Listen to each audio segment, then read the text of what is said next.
Welcome back, wanderers of the dark. You're tuned in to Mr. Belk Show. Out there, past the last trail marker, the rangers see things the maps never warned them about.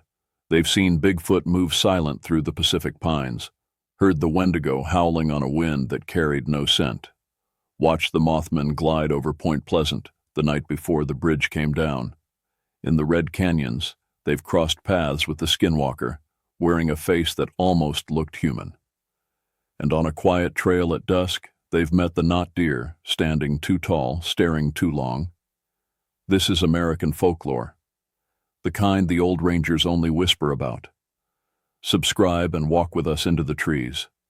And whatever you do, don't answer when the woods call your name. I always thought the rain in Olympic was an old-school lullaby, soft and slow, like the forest trying to hush itself to sleep. Most nights I'd lie in my bunk at Storm King Ranger Station, listening to every cedar shingle drink it in, while Lake Crescent breathed just beyond the tree line. But on October 17, 2015, the storm didn't sing. It muttered, then growled, like it already knew what was coming up the trail. I'd been posted at Storm King for 3 seasons by then. The ranger station wasn't much, a cluster of Depression-era cabins nestled between the lake's northern shore and the rumpled skirt of old-growth forest climbing toward the mountains. Most tourists never saw it. They stuck to the visitor center at Barnes Point. Storm King was for rangers, researchers, and the occasional emergency response. We were the watchmen on the wall, the quiet guardians who made sure hikers came back down the mountain alive. That October had been soaking even by Olympic standards. 22 straight days of rain had turned the trails to sluices and swelled Lake Crescent until it lapped hungrily at the banks. The mountains themselves seemed to sag under the constant deluge, shoulders hunched against the wind like tired old men. I'd pulled the late shift, monitoring dispatch from 4 till 10, logging weather anomalies and keeping one ear tuned to the emergency radio. Nothing unusual that night, just the persistent drumbeat of rain and the occasional crackle of thunder echoing off the ridgeline. By the time I logged out at 10:30, my eyes were sandpaper and my shoulders ached from hunching over reports. The 50-yard walk from the main station to my cabin felt like swimming through cold soup. Rain slashed sideways, needling my face with icy pinpricks that stung worse than hornets. Wind tore through the canopy, making the ancient firs creak and moan like arthritic joints. I ducked my head and plowed forward, boots squelching through mud that threatened to pull them clean off my feet. My cabin was standard issue, 1 room, wood stove, narrow bunk, desk by the window that faced the lake. Nothing fancy, but it was mine, and after a 12-hour shift it felt like the Ritz. The door creaked shut behind me and I stood dripping on the entry mat, listening to the storm hammer the roof. I'd pulled the late shift, logged out of dispatch at 10:30, and stepped into my cabin half numb with exhaustion. Wet uniform on a hook, damp boots by the stove, quick swipe of a towel across the hair, then sweatpants, wool socks, t-shirt. I cracked the lantern just bright enough to scratch out a line or two in the station log. No incidents, barred owl calls ×3, lake level normal. The ink was barely dry when something sliced clear across the water, a scream pitched so sharp it felt aimed straight at my spine. The sound didn't belong to the night, didn't belong to any natural symphony I'd cataloged in my years of wilderness work.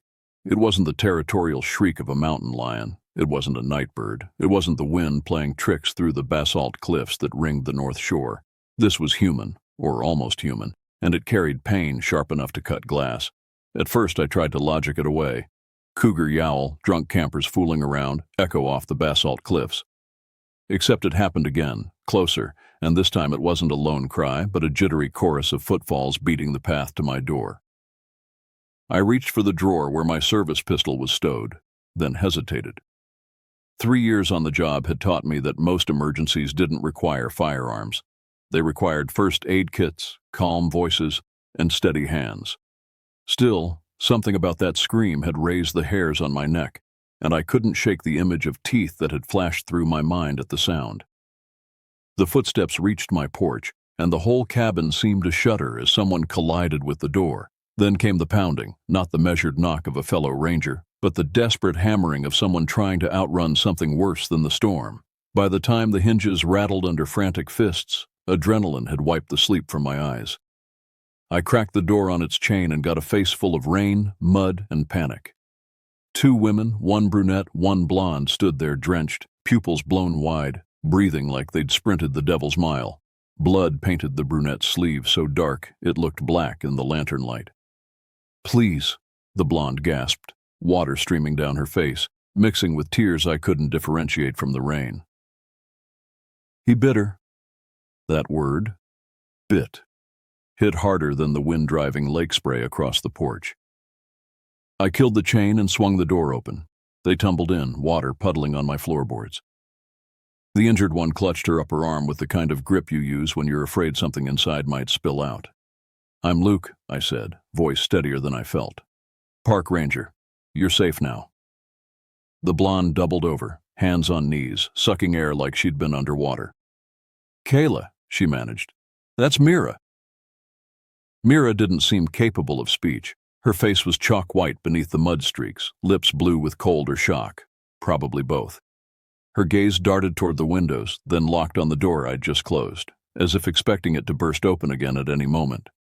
"Let me see," I said, steering her toward the chair by the stove. The wet fleece jacket clung to her arm, and she winced when I peeled it back. I peeled back a soaked fleece jacket and wished I hadn't. Teeth marks, deep as a dog's, wide as a man's. Flesh lifted in ridges, blood pulsing slow but steady. The wound was clean in the worst possible way. Not the jagged tear of an animal attack, but the deliberate imprint of jaws that had clamped down and twisted. "What did this?" I asked, already reaching for the first aid kit I kept beside the bunk. Kayla's voice shook as she answered. "A man, but not normal." I cinched a pressure bandage around Mira's arm, watching her face for signs of deepening shock. Her skin was clammy, pupils dilated, but her pulse remained steady enough. Whatever had happened out there in the storm, her body was still fighting. While I cinched a pressure bandage, her friend Kayla talked fast through tears. They decided to night hike the old Spruce Railroad grade for kicks, flashlights in one hand, phone cameras in the other. Inside the tunnel they heard a scraping sound, a rhythmic click like rocks tapping glass. Then a shape slipped out of the dark ceiling, hit the ground on all fours, and stood, naked. Mud-streaked, eyes shined bright as a cat's. He barreled into Mira, pinned her to the wall, sunk his teeth into her shoulder, and shook. "I had pepper spray," Kayla said, digging in her pocket and producing a small pink canister, now empty. "My dad always makes me carry it." I emptied the whole thing in his face. "Did it stop him?" I asked, taping the edges of the bandage. Kayla shook her head. "He growled, spat blood, and kept coming until I hurled my flashlight at him and we bolted. 4 miles of switchback later, the only light we saw was the glow from Storm King cabins." Something cold settled in my stomach. 4 miles in the storm, in the dark, with an injury like that. These women should be dead, would be dead, if panic and adrenaline hadn't carried them all the way down the grade. "He followed us all the way down," Kayla said, voice cracking. "We heard him behind us until the last curve." The moment she finished, my radio squawked. Tessa's cabin was 20 yards downslope. She'd heard the commotion. I gave her the short version. 2 victims, 1 bite wound, possible assailant still active. She answered with a clipped copy, ranger speak for, "I'm already lacing my boots." I locked the door, slid my Glock from the gun safe, chambered around. Mira's blood looked nearly black against the gauze. Her teeth chattered, though the cabin was warm. I shoved spare mags into my parka pocket and glanced at the rain-streaked window. No flashlight beams out there, no silhouettes, just 1,000 wet branches bowing under the wind. Outside, the storm gathered strength, as if sensing what was about to unfold. Thunder rolled across the peaks, and Lake Crescent heaved against its shores like something trying to escape its boundaries. The rain no longer sounded like a lullaby. It sounded like fingers tapping on glass, patient and hungry, waiting to be let in. "I need to clean this properly," I told Mira, gathering antiseptic and fresh gauze from the first aid kit. Her eyes followed my movements, glazed with the beginning stages of shock. "Then we're getting you both to the hospital." "But he's still out there," Kayla whispered, hugging herself by the stove. Water dripped from her hair, forming a small puddle at her feet. "What if he comes here?" "Tell me exactly what happened," I said, working on Mira's wound. The teeth marks were deep, but the bleeding had slowed to a sullen ooze. No arterial damage, thank God. But the risk of infection was high. Human bites were filthy things, worse than most animal attacks. Kayla drew a shaky breath. We're amateur photographers, night photography specifically. We thought the tunnel would make a cool long exposure shot with the stars through the entrance. She glanced at the window, where no stars were visible through the storm. Obviously, we didn't check the weather forecast. By the time we reached the trailhead, it was pouring, but we'd driven all the way from Seattle, so you decided to hike anyway, I finished, not unkindly. I'd seen it 100 times. Tourists underestimating Olympics weather, its terrain, its isolation. We made it to the tunnel fine, Kayla continued. It was creepy, but that's what we wanted, you know. Good pictures. We set up our tripods about 50 yards in, where the curve starts.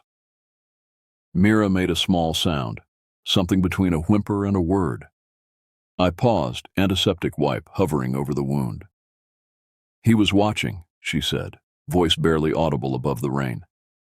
I felt it before I saw it, like being stared at by something in the dark. I nodded, encouraging her to continue while I worked. There was this tapping sound, she said.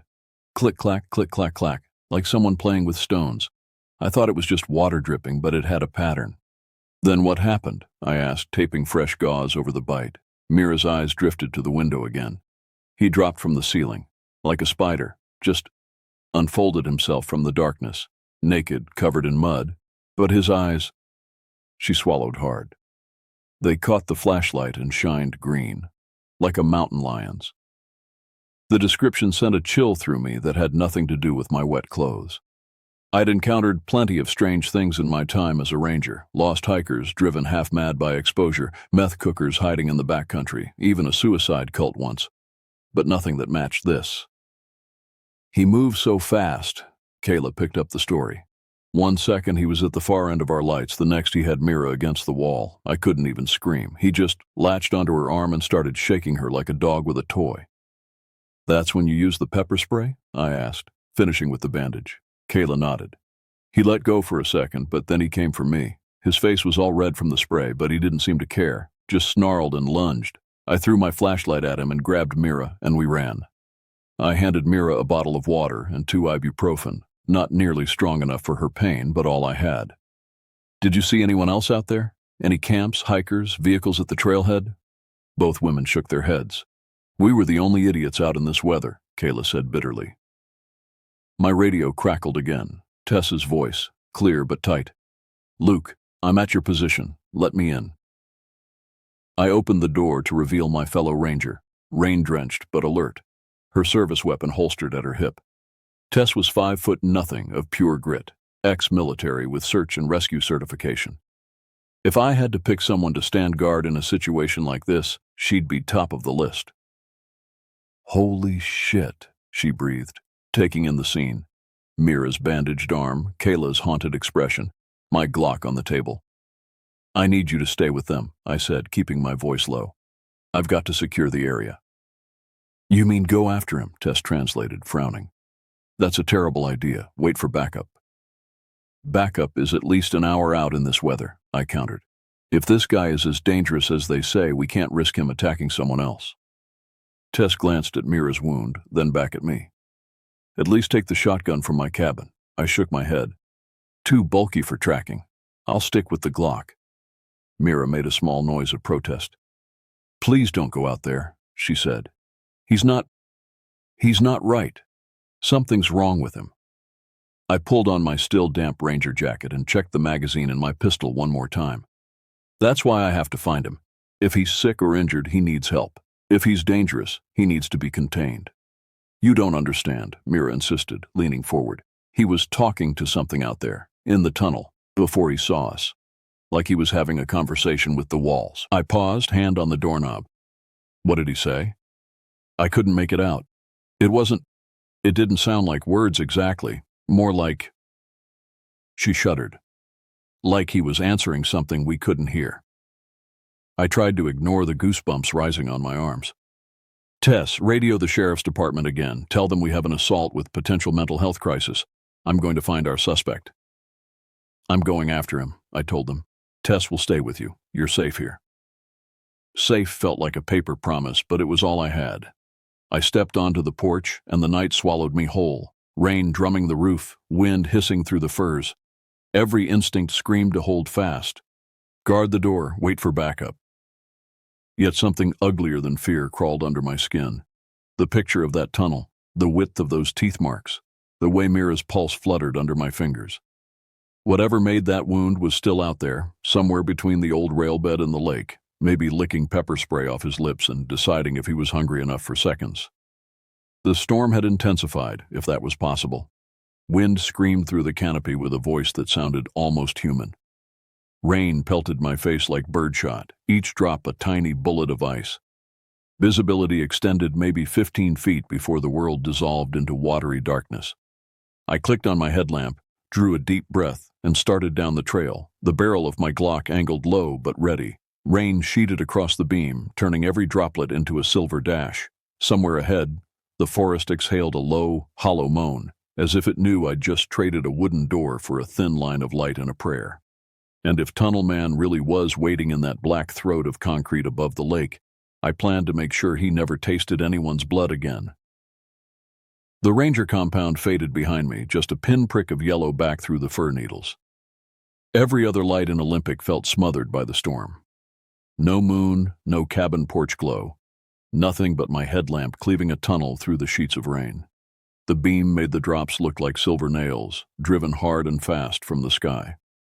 I cut left, taking the maintenance spur that parallels Lake Crescent before climbing onto the old Spruce Railroad grade. It's one of those places visitors call quaint, right up until darkness turns it into an ink spill. Tonight the path was a slit of slick gravel hemmed in by dripping sword ferns, and the lake looked more like a slab of black metal than water. The Spruce Railroad Trail had been built during World War I to transport lumber for airplane construction. Now it was a popular hiking path, during daylight hours at least. At night, in a storm like this, it transformed into something ancient and menacing, a wounded snake winding along the lake's edge.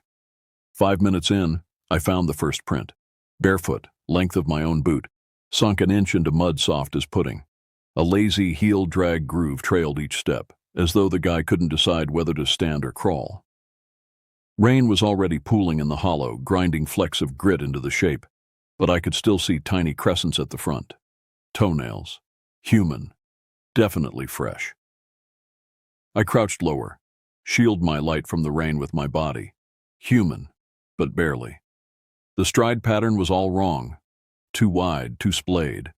Like someone who'd forgotten how to walk normally. And the depth suggested serious weight behind each step. More pressure than seemed possible for the lean figure Kayla had described. A second print, a third, then dozens, weaving like drunk zigzags but always aimed uphill toward the tunnel. Occasionally, a bead of darker fluid, a diluted smear of blood spiraled away with runoff. The sight tugged me forward with a queasy magnetism. You don't get many breadcrumb trails this polite in ranger work. Tess, you copy? I thumbed my radio. Static hissed like the lake's own voice. No bars. The basalt cliffs on 3 sides turned comms into coin flips, and tonight the storm loaded the dice. I slid the radio back, pulse jackhammering. The grade began tunneling through thicker forest, fir trunks crowding close, branches clasping overhead. Something about that close green corridor made sound play tricks. The rain seemed to fall on 3 different rooftops at once, and my own breathing echoed back as if someone paced me shoulder to shoulder. I clocked every detail to stay grounded. The moss-slick ties underfoot, the iodine tang rising from decaying cedar chips, the faint hush of waves crawling the rocks below. A sharp clack-clack snapped the air in front of me. 2 taps. Pause. 3 taps. Stone on stone. My spine straightened so hard it hurt. Cougar jaw, I whispered to myself. But even as the words left my mouth, I knew better. This wasn't natural. The rhythm was mechanical, intentional, almost like someone sending a code they expected me to read. I killed my headlamp and crouched. Night swallowed the grade, but the storm kept its own dim glow. Enough to silhouette the yawning mouth of the World War II tunnel 100 yards up trail. Actually, the McPhee Tunnel, as it was properly called. A 450-foot concrete passage blasted through the mountainside in 1918 to transport aircraft-quality spruce during the First World War. Even with lightning absent, the wet walls glistened faintly, like the throat of some giant sea creature waiting to draw breath. Clack, clack. I stepped off the gravel, boots sinking into fern duff, and listened. Rain ricocheted on alder leaves. The lake ticked stones below. Then a new scent loomed, rank, metallic, mixed with the briny stink of tide flats. It pushed through the forest musk like bad breath. Headlamp back on, low beam. The halo caught more footprints. Deeper now. Toes digging in as if the owner sprinted. Beside one, I found a broken quartz pebble already stained rusty red. Blood slick. Probably his clicking stone. I followed the prints to the edge of the tunnel, knowing I should wait for backup, knowing I shouldn't go in alone. But the thought of Mira's wound, those deep tooth marks puncturing flesh, pushed me forward. If someone else stumbled across this guy, they might not be as lucky as she was. My lamp quivered over the tunnel entrance, 30 feet high, lined with crumbling concrete ribs, blacker than midnight in there. Graffiti sprawled everywhere, most of it the usual names and dates, except for a fresh smear. Charcoal spirals wrapping a stick-figure deer, its jaw a gaping crescent. The lines glistened wet, still shedding droplets. A gust barreled out of the tunnel, carrying the fishy ammonia odor so strong my eyes watered. I raised the Glock two-handed, slow breaths to keep the tremor out. The beam now barely bit 10 feet into the tunnel before disintegrating into misty smoke. Somewhere deep inside, water dripped in an arrhythmic pattern that almost but not quite matched the tapping stones. It felt like hearing someone talk behind a wall, thick enough to thin every consonant. "Park Ranger," I shouted, voice bouncing back shredded and small. "Step into the light with your hands up." Silence answered, first from the tunnel, then from the woods behind. When you realize the whole world's gone still in a rainstorm, that's when your heartbeat sounds like violence. My next step sent a pebble skittering. It ricocheted off the wall with a metallic ting, and right then the tapping resumed, but faster and right above me. I swung the light upward. For half a second, the beam froze on pale limbs splayed across the arch, fingers spider-crawling the concrete ribs, head twisted at an angle no neck should manage. Eye shine, 2 green coins flared in the glare. Then the figure jerked sideways, melded with shadow. Gone. Dust motes spiraled where it had been. Skin ice cold, I backed toward the tunnel mouth for open space, but a wet slap echoed behind me. Bare feet hitting gravel. I spun. Nothing. Lamp wobbled. Searched tree line. Only ferns bowing under the deluge. My mouth went sandpaper dry. The thing had been there, right above me, watching the whole time. Not an ordinary lost hiker. Not a simple assault case. Something was very wrong with whatever or whoever I was tracking. A voice rasped from somewhere in that compound darkness, stretched thin as fishing line. It ended in a gurgling laugh that shot adrenaline straight into my teeth. My headlamp flickered, battery icon bleeding red. Perfect timing. Rain hissed down, louder, like static turned to max. I thumbed the radio again. "Tess, about 50 yards inside the tunnel. Suspect is mobile and—" Crackles devoured the words. The only reply was wind keening through the treetops like distant screaming. My lamp sputtering, I inched backward until my shoulders brushed the basalt outside the arch. The tunnel echoed every drip, magnified every shaky breath. Footsteps slapped once more, behind me this time. I lunged around, weapon up, empty grade. Ferns jigged in the wind, and my halo caught twin droplets sliding off a branch. Red, not rainwater. I tracked the streak up to bark gouged by fingernails. Heartbeat vibrating in my ears, I whispered, "Show yourself." A breath so close it stirred the hair by my ear answered. My light died. The dark stampeded in, thick and absolute.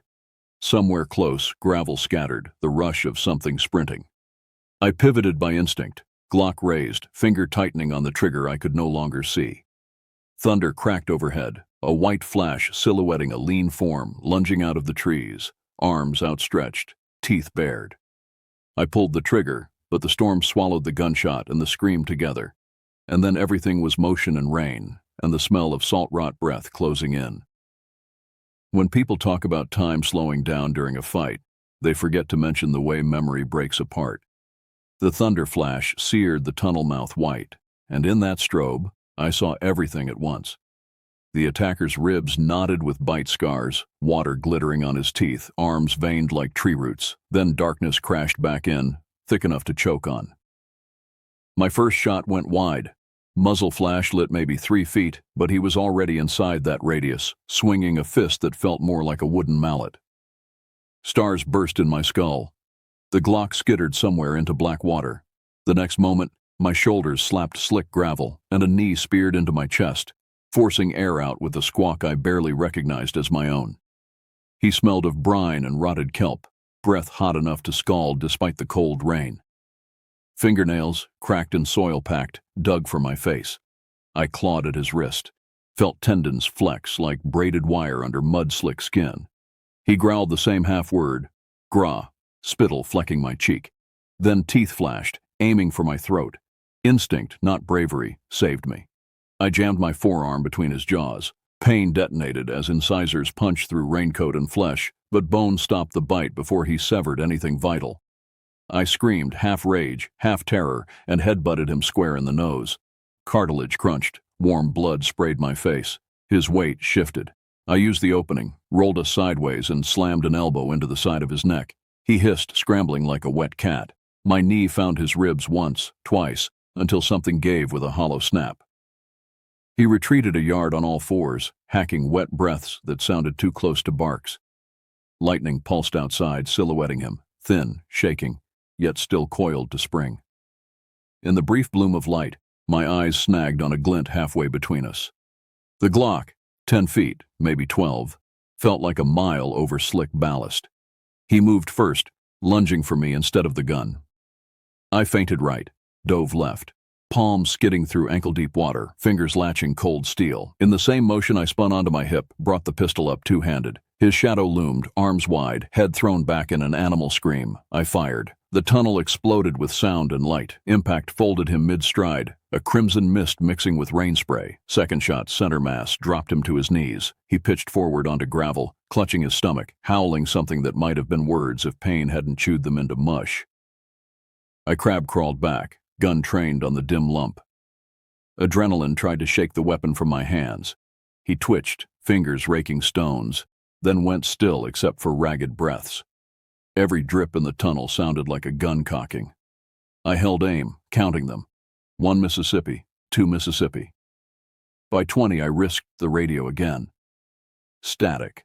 Then Tessa's voice finally punched through, warped but clear enough. Luke, status.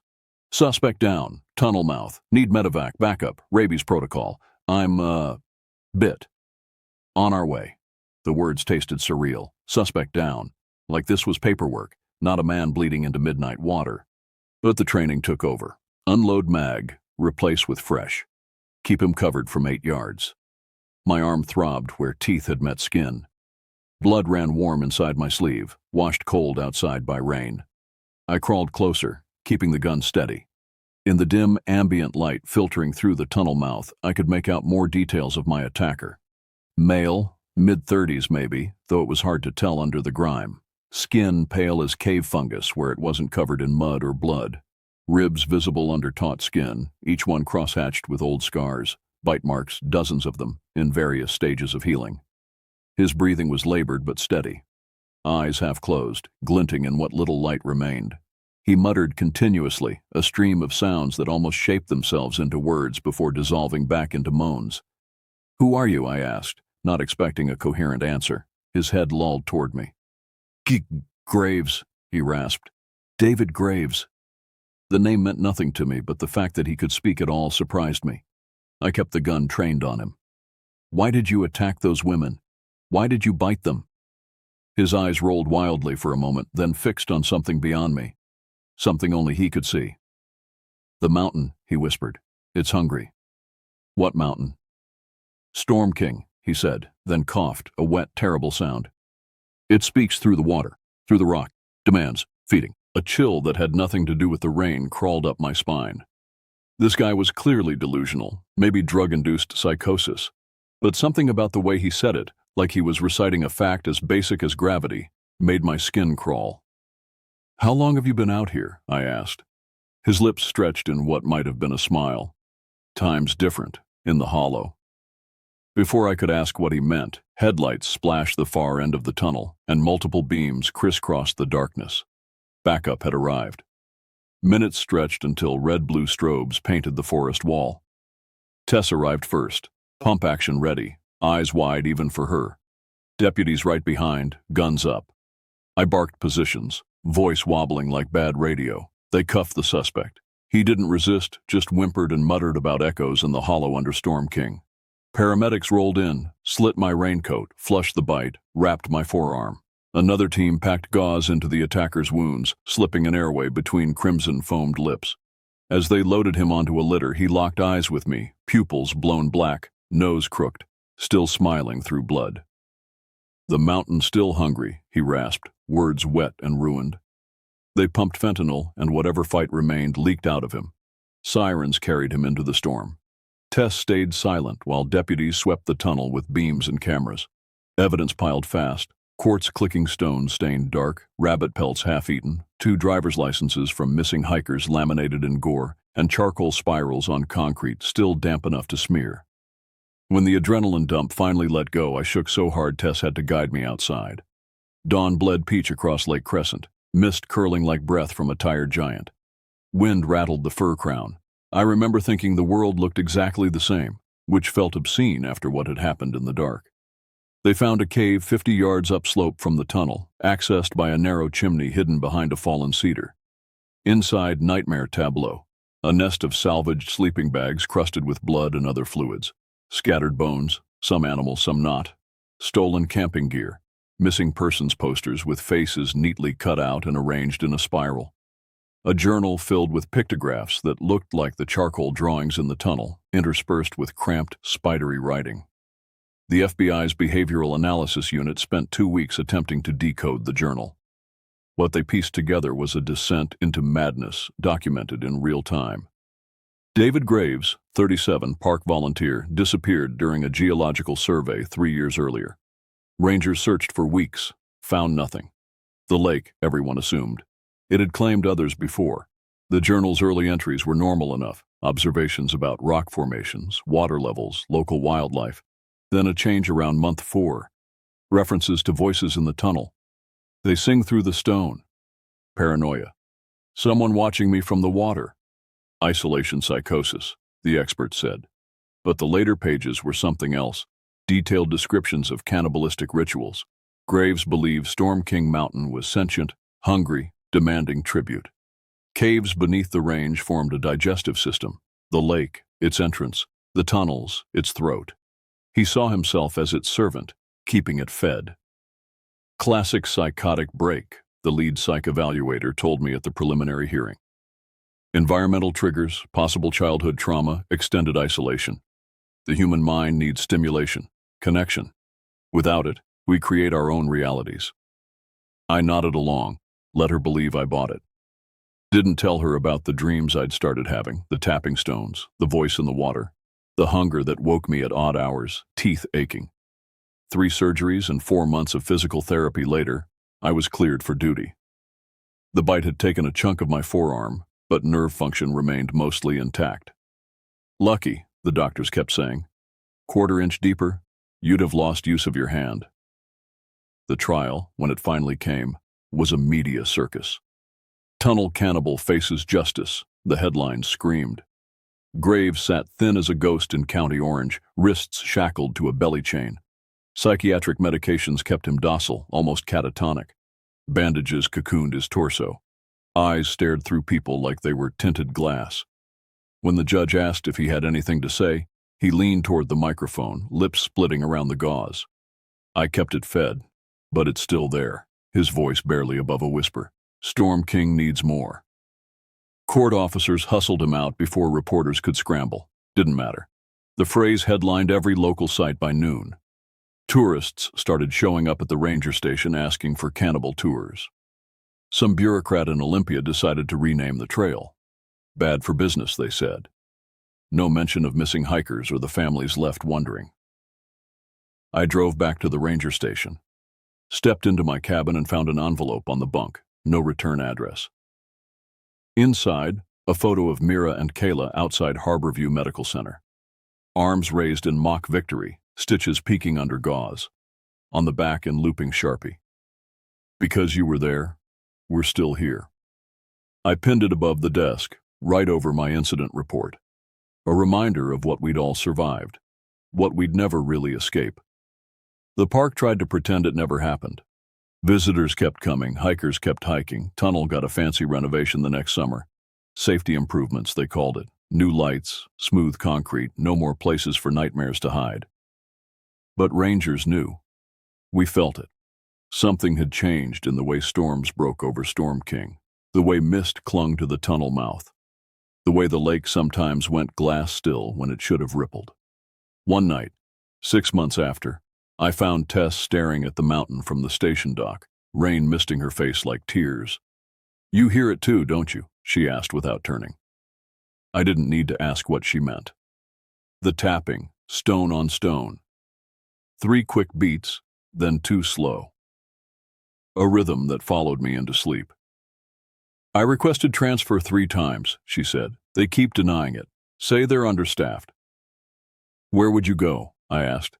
"Doesn't matter, just away from the water." I understood. Some nights when fog presses against the window and raindrops tap like quartz on quartz, I catch myself staring at that picture, listening for footsteps in the tunnel's echo. Then I remember the storm, the scream, the taste of kelp-rot breath, and I checked the safety on my sidearm before bed. I signed on for a 2nd season at Olympic. Someone has to walk the grade after dark, make sure Storm King's hunger stays caged. If the mountain ever asks for seconds, I'll be there, flashlight up, heart hammering, ready to make the night sing thunder again. But sometimes, when the lake is calm and black as obsidian, I stand on the shore and listen. The tapping comes so faint most people would miss it. Something patient, ancient, working its way through stone. Tap, tap, tap, tap, tap. Words I can almost translate now. And sometimes, against every bit of training and reason, I find myself tapping back. The rangers who came before us knew. That's why they built the station where they did. Not to watch the forest, but to watch the mountain. To listen for its hunger. To feed it when necessary. Because Storm King is always hungry, and deep in those tunnels, something is always listening. Last week, a family of 4 went missing on the North Face Trail. No trace except a half-packed tent and footprints leading toward the lake. We searched for days, found nothing. The incident report says, presumed drowned, but I know better. I've seen the water rise an inch above normal, then drop again overnight. I've found quartz pebbles arranged in spirals on my porch, and the dreams are getting worse.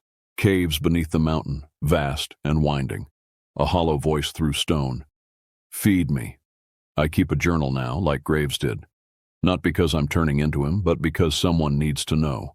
Someone needs to understand what lives beneath Storm King, what it wants, what it's always wanted. The mountain breathes, the tunnels listen, the lake waits to receive. And if you're hiking the Spruce Railroad grade after sunset and you hear stones tapping in the dark, run. Don't look back.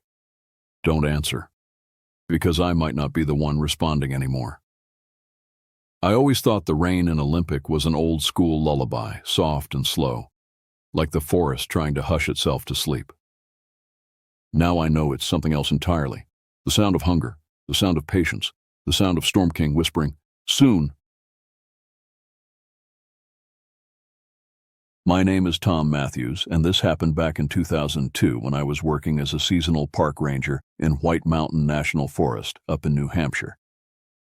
It was during a late summer that felt like it would never quite break into fall, one of those seasons where the air hangs heavy with unfulfilled promises of cooler days. The forest had always been a refuge for me. I'd grown up in a small town not far from there, spending weekends hiking with my father, learning the trails and developing a deep appreciation for the wilderness. That's why I'd taken the ranger job, to protect the place that had shaped me. But after what happened, I never looked at those woods the same way again. I remember it was around midday on August 17th when I first noticed something odd. I'd been restocking trail signs near a section of dense fir trees, the kind of area that can feel claustrophobic even in daylight. The sun filtered through in thin, dusty shafts that barely penetrated the canopy. My lunch, a simple turkey sandwich, sat half-eaten on the tailgate of my truck. I kept glancing over at it, hoping maybe I'd get a minute to sit down and enjoy the meal. The radio on my belt crackled occasionally with routine chatter from the main station. Nothing unusual, but there was this strange hush that had gradually settled over the area. Normally you'd hear birds, you'd hear chipmunks skittering, even a distant rustle of undergrowth. That day, nothing. Just a silence so complete it almost made my ears ring. At first I tried to ignore it. 28 years living in rural New Hampshire had taught me that nature operates on its own schedule. Sometimes animals go quiet. Maybe a hawk was circling overhead or a coyote was passing through. Standard stuff. But this felt different, more absolute, more deliberate somehow. I drove another nail into the wooden signpost, the sound of my hammer echoing unnaturally far through the still air. The silence seemed to swallow the noise and then return to its perfect state. I found myself making more noise just to break the eerie quiet, whistling, talking to myself, anything to fill the void. Just focus on the job, I muttered, wiping sweat from my forehead with my sleeve. The temperature had to be in the high 80s, unusual for this elevation.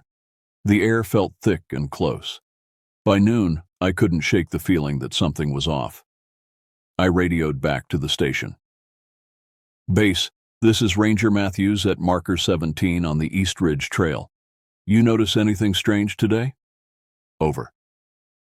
Static crackled before a response came through. Negative, Matthews. Clear day here. What's your situation? Over. Just unusually quiet out here. No wildlife sounds for the past hour or so. Over. Probably just the heat keeping them down. Want me to send someone your way? Over. I hesitated. What would I tell them? That I was spooked by silence? Negative. I'll finish up here and check the area. Matthews out. I gave in and hiked a bit farther along the trail to see if there was a fallen branch or something that might have scared away the wildlife. The path narrowed as it curved around an ancient granite outcropping. My boots crunched on the gravel, the sound startling in the quiet. That's when I spotted an abandoned campsite maybe 40 yards off the trail. It wasn't supposed to be there. This area was more remote, and we'd posted clear signs about staying in designated sites only. Fire hazard was high that summer, and unauthorized camping was strictly prohibited. I headed over, feeling a bit annoyed at the extra paperwork this would generate. As I approached, details started jumping out at me. A small blue dome tent was pitched under a stand of hemlocks. A couple of folding chairs sat nearby, one knocked over as if someone had stood up quickly. There was a coffee mug on the ground, still half full. I leaned down and sniffed it. Stale coffee, probably brewed that morning. The coals in the small fire pit had gone cold but still held shape, indicating they hadn't been disturbed by animals or wind. Hello? I called out. Anyone here? Park ranger? My voice sounded too loud, unnatural.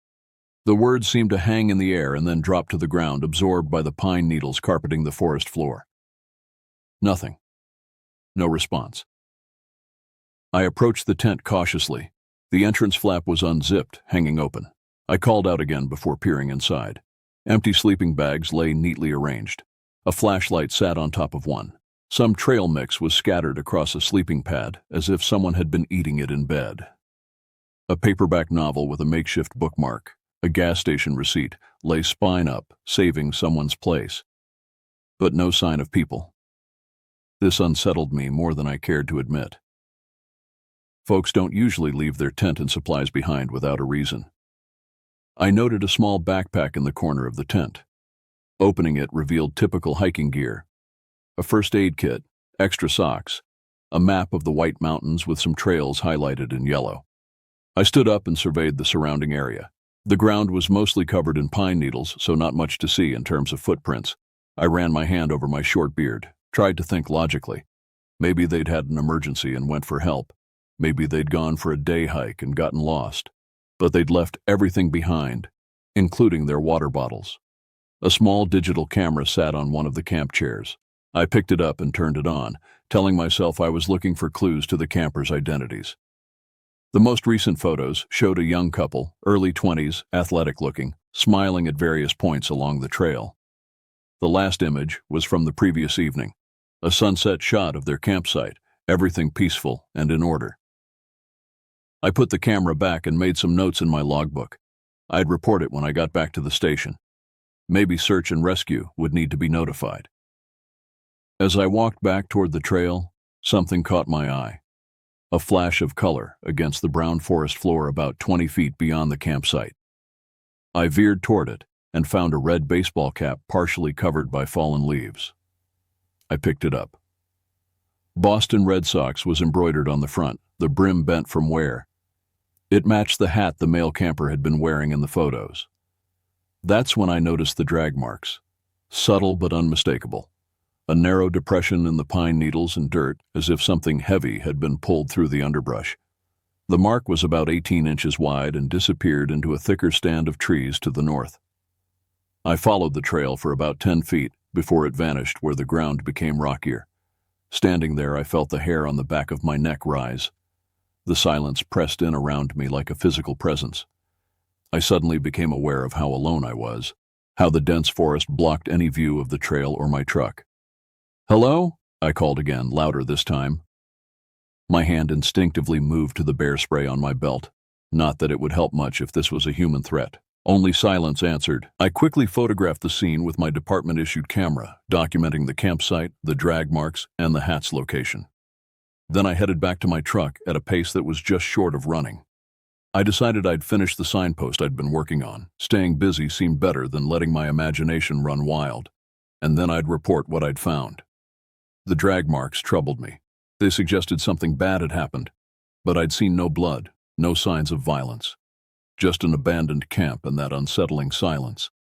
As I hammered the last nail into the signpost, I couldn't shake the feeling of being watched. The forest around me felt different now, threatening rather than welcoming. I kept glancing over my shoulder, scanning the tree line for movement. Nothing moved. Nothing made a sound. I packed up my tools, threw my half-eaten sandwich in the truck cab, and started the engine. The radio crackled to life as I prepared to call in my findings. That's when a transmission came through that made my blood run cold. "Tom, you out near Mackenzie Creek?" The voice belonged to Ryan Johnson, a fellow ranger and a friend I'd known since training days 3 years earlier. "I'm about a half-mile north," I replied, trying to gauge the tone in his voice. Something was off. "What's going on?" A pause. Then, "I found something strange." His voice dropped lower, almost to a whisper. "A body. I need you here." I felt a chill despite the August heat. "Human?" "Yes," he confirmed, his typically steady voice wavering slightly. "Looks like a hiker. A young woman. I'm at the creek crossing on Lower Basin Trail." "Stay put. I'm on my way." I pulled onto the narrow dirt service road, my sandwich forgotten on the passenger seat as I navigated the rutted path faster than was probably safe. My mind raced through possibilities. A hiking accident, maybe. A fall from the ridge above the creek. But Ryan's tone suggested something worse. 15 minutes later, I spotted his Forest Service truck parked at a small turnaround. I pulled in behind it and grabbed my first aid kit out of habit, though I knew it would be useless if Ryan had indeed found what he claimed. Ryan was standing beside the creek when I approached, his ranger hat off, looking unnaturally pale. I'd known him for years as a steady guy, not easily shaken. He'd dealt with his share of emergencies, lost hikers, medical evacuations, even a bear attack victim last summer. But today, something had rattled him to his core. "Over here," he said quietly, leading me about 20 feet from the water. The body lay partially obscured by ferns, face up. A young woman, maybe mid-20s, with brown hair pulled back in a now messy ponytail. She was dressed in hiking shorts, a lightweight long-sleeve shirt, and sturdy boots, standard trail gear. At first glance, she looked like she might be sleeping, but the unnatural angle of her neck and the vacant stare in her open eyes told a different story. As I moved closer, I saw the wounds. Deep lacerations along her side and arms, the kind you might associate with an animal attack. Her hiking shirt was torn and soaked with dried blood. But we didn't have anything that large roaming these parts, not in a long time. Black bears, sure, but they rarely went for people unless provoked. And this looked more vicious than I'd ever seen from a bear attack. "Jesus," I muttered, kneeling beside the body but careful not to disturb anything. "What do you think did this?" Ryan shook his head. I don't know, found her about 20 minutes ago. I was checking the trail markers and saw a boot sticking out from the ferns. I looked around carefully. There were no obvious tracks, no trail of disturbed underbrush that would indicate something had dragged her here. No sign of a backpack or hiking gear. Just her and the silence of the woods. Any ID? I asked. Didn't want to touch anything before authorities arrived, Ryan replied. But I think... He gestured toward a small fanny pack still strapped around her waist. I pulled on a pair of latex gloves from my first aid kit and carefully opened the pack. Inside was a wallet containing a New Hampshire driver's license. Megan Simmons, I read aloud, 24, from Portsmouth. There was also a set of car keys, some crumpled tissues, and a granola bar wrapper. Ryan and I stood there for a long moment, both trying to piece together what had happened. The creek burbled softly nearby, the only sound breaking the unnatural silence. We need to call the authorities, he said, stating the obvious, and warn any hikers in the area. I agreed, got on the radio, and contacted the main station. They'd notify the local sheriff's office, but it would take at least a couple of hours for them to get into this remote location. We decided to stay put and secure the area. Ryan looked shaken, his normal cheerful demeanor replaced by a tense vigilance. I tried to keep him focused. Let's check if there are any signs of what might have done this, I suggested. Maybe tracks near the water? He nodded, seemingly grateful for the direction. We walked carefully to the creek bank, scanning the muddy edges for prints. The water moved swiftly here, clear and cold even in August. Could a cougar have come through here? Ryan asked, brows knitted in concern. Officially, mountain lions weren't supposed to be around these parts anymore. The eastern cougar had been declared extinct in 2011. But rumors persisted among locals. Occasional sightings reported, but never confirmed. I don't know, I said honestly. Let's just keep our guard up. We used warning tape from our trucks to cordon off the area. Then Ryan pointed to the far side of the creek. Look there, is that a piece of fabric? I squinted and saw what looked like a torn piece of blue material caught on a branch across the water. I'll check it out, I offered, already dreading what we might find. I crossed the creek carefully, slipping on wet rocks, my boots filling with cold water. On the other side, buried beneath a cluster of ferns much like the woman had been, I found another body. A man this time, late 20s, with a dark beard and a blue hiking shirt now shredded and stained dark with blood. Similar wounds marked his torso and arms, and his face was frozen in an expression of terror. Ryan, I called, my voice sounding strange to my own ears. There's another one. He crossed the creek to join me, his face growing even paler as he saw the second victim. Same kind of wounds, he observed quietly. I examined the man's clothing. Blue hiking shirt like the one in those photos from the campsite I found. Ryan looked at me sharply. What campsite?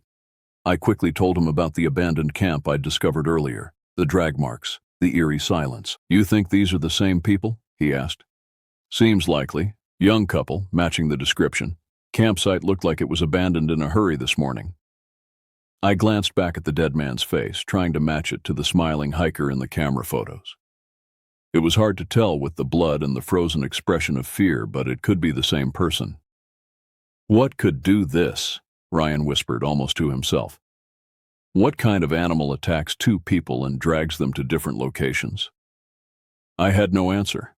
We waited in tense silence, both jumping at small sounds from the forest around us. At one point, Ryan said, I never thought I'd see something like this, not here. I just nodded. The afternoon dragged on, shadows lengthening as the sun began its descent behind the mountain ridge. Finally, around 5 p.m., 2 deputies showed up with a medical examiner. They asked us questions, took photos, and I could see the baffled look on their faces as they examined the bodies. The wounds didn't make sense, too vicious for a black bear, too deliberate for a random accident. One deputy, a lean guy named Phillips, pulled me aside. Any large predators in these parts that'd do this? He asked quietly, his eyes scanning the surrounding forest. I shrugged. Nothing confirmed, I said. Black bears, coyotes, nothing that should be capable of this. Philip shook his head and ran a hand through his short hair. It seemed like he caught himself before saying something that might sound far-fetched. Instead, he just nodded grimly. "We'll have animal control and wildlife officials out here first thing tomorrow. For now, we're declaring this whole area off-limits to hikers." As they prepared to transport the bodies, I noticed something odd about the male victim's wounds that I hadn't seen initially. Some of the deeper lacerations had clean, almost surgical edges, not the ragged tears you'd expect from claws or teeth. I mentioned this to the medical examiner, a tired-looking woman in her 50s.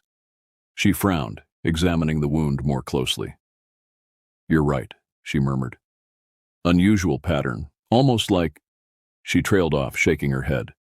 "Let's get them back to the lab. We'll know more after the autopsy." The bodies were loaded into body bags and carried out on stretchers. The deputies told us to keep patrolling, keep our eyes open, and notify them of anything unusual. One of them handed me his card. "Call directly if you see anything at all." That night, I couldn't sleep. The ranger cabin where I bunked was simple. 2 rooms, a kitchenette, bunk beds. Ryan was at the main station helping the authorities coordinate their response for the morning. I was alone. I cooked a can of beans over a small stove, ate them slowly, and tried to think. The woods outside were usually soothing, the wind in the pines a gentle presence. But now the silence pressed in again, broken only by the occasional creak of the cabin's wooden frame. Around midnight I heard something, a rustle, a snap of a twig near my window. I sat up in bed, heart pounding. I grabbed a flashlight and my ranger knife, stepped outside onto the small porch, and swept the beam across the clearing in front of the cabin. "Anyone there?" I called out quietly, not wanting to appear frightened, but also not wanting to attract unwanted attention if something dangerous lurked in the darkness. I heard nothing, but my beam caught a flash of movement at the edge of the clearing. Something crouched low, too fast for me to see in detail. It vanished behind the trees before I could focus my light on it. I retreated inside, locked the door, and spent the rest of that night with the lamp on, drifting into uneasy sleep around dawn. My dreams were filled with running shapes and silent screams. The next morning I got a call from Ryan. He sounded calmer, more like his usual self. "They're sweeping the area today," he informed me. "Sheriff's Department, wildlife officials, search and rescue teams. They want us to guide them along the trails near the creek." I was relieved to hear we'd have backup. The memory of that flash of movement outside my cabin had stayed with me through the restless night. "Any word on what the ME found?" I asked. "Preliminary report says the wounds are consistent with a large predator attack," Ryan replied. "But they can't identify what kind of animal. Some of the marks don't match known predator patterns." By noon I met Ryan and 2 deputies at a fork in the trail leading toward Mackenzie Creek. The day was overcast now, clouds hanging low over the mountain peaks, bringing an early twilight feel to the forest. Ryan hadn't slept much either. I could see dark circles under his eyes, and he clutched his coffee thermos like a lifeline.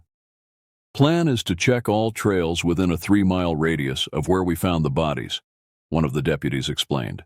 "Wildlife Service has teams coming in from the North Access Road. We'll work our way toward them." We hiked deep into a section of old-growth forest, places where few visitors went. The trees here were ancient, towering hemlocks and white pines that had stood for centuries. The canopy was so thick that little undergrowth survived, creating open, cathedral-like spaces between the massive trunks. Under different circumstances, it would have been beautiful. After an hour of careful hiking, checking side trails, and scanning for signs of disturbance, we came upon another scattered campsite. This one looked even more desperate than the first. Gear tossed around, a sleeping bag half submerged in a shallow stream, cooking equipment strewn across a small clearing as if thrown in panic. "Sweep the area," the senior deputy ordered, his hand resting on his holstered weapon. We spread out carefully, maintaining visual contact with each other. It was Ryan who found it. A man's corpse slumped against the base of a massive oak tree about 50 yards from the campsite. The body had similar wounds to the others, torn flesh across the torso, and what looked like deep claw marks along the arms and shoulders. His backpack lay nearby, its contents spilled across the forest floor. The deputies exchanged grim looks as they photographed the scene. Ryan swore under his breath. 3 deaths in as many days was unprecedented in the White Mountains. This wasn't just a random animal attack anymore, it was something systematic, something hunting. The radio crackled with updates from other search teams. No further victims had been found, But a wildlife officer reported discovering unusual tracks near the northern perimeter, like a big cat, but the stride pattern's all wrong, he described. The main station ordered us to return. They were calling in additional wildlife experts from the state university and the Fish and Wildlife Service. The deputies left pink marking tape to identify the site and hurried us back toward the trailhead. As we neared a bend in the trail, I spotted something that made me stop in my tracks. Shallow scratches marked the bark of a large beech tree, about shoulder height. I walked closer, examining them carefully. They looked fresh, the exposed inner bark still light-colored and moist. "Ryan," I called him over. "What do you make of this?" He stared at the marks, then ran his fingers lightly over them. 4 parallel lines, he observed. Too high for a coyote, too uniform for a bear. He looked at me, his expression troubled. "This thing is moving around, following the trails." "You think it's tracking us?" I asked, suddenly aware of how exposed we were. "I think—" He hesitated. "I think it's hunting." We hurried on, the weight of his words heavy between us. The forest felt different now, like each step took more effort, like the air itself had thickened with dread. We didn't talk much as we made our way back to the trailhead, each lost in our own thoughts. At some point, Ryan broke the silence. "Hey Tom, what do you think it is?" "Really?" I knew he wanted some logical explanation, something that would let us sleep at night. I tried to give him one. "A rogue animal, maybe a big cat that drifted from out west. Maybe rabid or injured, making it more aggressive than normal." It sounded weak even to my own ears. No ordinary predator behaved like this, attacking multiple victims and dragging them to separate locations. No ordinary animal left some victims while taking others, or made those strange, clean-edged wounds the medical examiner had noted. When we reached the ranger station, a flurry of activity greeted us. Additional personnel had arrived, more deputies, wildlife officials, even a representative from the governor's office. Maps were spread across tables, areas marked off in red where the bodies had been found. "We're closing the entire eastern section of the park," the head ranger, Bill McKenzie, informed us. "Until we figure out what's going on, no civilians beyond this point." That evening, as teams regrouped and planned the next day's search, I sat in the corner of the station studying the incident map. The attack sites formed a rough semicircle, all within a 5-mile radius of Mackenzie Creek. If there was a pattern, I couldn't see it yet. A wildlife biologist from the university, Dr. Karen Chen, sat down across from me. "You discovered the abandoned campsite, right?" she asked. I nodded. "And you reported unusual silence in the area before finding it?" "Complete silence," I confirmed, like someone had hit a mute button on the forest. She tapped her pen against her notepad thoughtfully. "Predator presence can certainly cause prey animals to go quiet, but not usually to that extent. Most large predators are stealthy, but birds will still call warnings. Small mammals will still move if they're far enough away." She frowned. "Total silence suggests something else." "Like what?" I asked. "I'm not sure," she admitted, "but I'd like to set up some audio monitoring equipment in the areas you've described. Record ambient sounds, see if there's a pattern to the silence." I agreed to help her place the equipment the following morning. As night fell, most personnel left for motels in the nearby town of Lincoln. A few of us stayed behind, myself, Ryan, 2 deputies, and Dr. Chen. The station was well lit and secure, but I couldn't shake the feeling of vulnerability as darkness settled over the forest outside. 3 dead in 3 days, Ryan said quietly as we sat at the station's small kitchen table, nursing cups of coffee. "What are we dealing with here?" "Whatever it is," I replied, "it's still out there." The following day dawned gray and misty, a light rain pattering on the roof of the ranger station. A small team of wildlife officials joined us early, carrying tranquilizer rifles and looking grimly determined. The plan was simple but thorough. We'd do a grid search of the most affected areas, setting up camera traps and audio monitoring equipment at strategic locations. Dr. Chen showed us the audio devices, small, weatherproof recorders that could capture even the faintest sounds. "If anything unusual happens in these woods, we'll hear it," she assured us. The team split into pairs, each assigned a section of the grid. I was partnered with Dr. Chen, while Ryan went with one of the wildlife officers. Before heading out, we were all issued tranquilizer pistols as a precaution. "Aim for large muscle groups," the lead wildlife officer instructed. The darts contain enough ketamine to take down a full-grown moose. Should work on whatever we're dealing with. And if it doesn't? Someone asked. A heavy silence fell over the room. The rain had stopped by the time Dr. Chen and I reached our assigned area, a densely wooded slope about a mile from where the first bodies had been discovered. The forest dripped around us, the ground soft and muddy underfoot. "This is a good spot for the first recorder," Dr. Chen said, indicating a small clearing surrounded by hemlock trees. We set up the device, carefully camouflaging it with leaf litter. As we worked, I found myself constantly scanning our surroundings, tensing at every sound. A drop of water falling from a leaf, a distant branch creaking in the wind. Dr. Chen noticed my unease. "You've worked these woods for years," she said. "Has anything like this ever happened before?" I shook my head. Nothing even close. We get the occasional hiker accident, maybe a bear encounter every few years, but this, I gestured vaguely at the forest around us. "This is different." She nodded thoughtfully. "The wounds on the victims are unusual, not consistent with any known predator in this region." "What do you think it could be?" I asked as we moved deeper into the woods to place another recorder. She hesitated. "Professionally, I should say it's likely a non-native predator, perhaps escaped or released illegally. A large cat maybe, or even a wolf hybrid." She paused. "Unofficially? I'm not sure. Some of the evidence doesn't add up."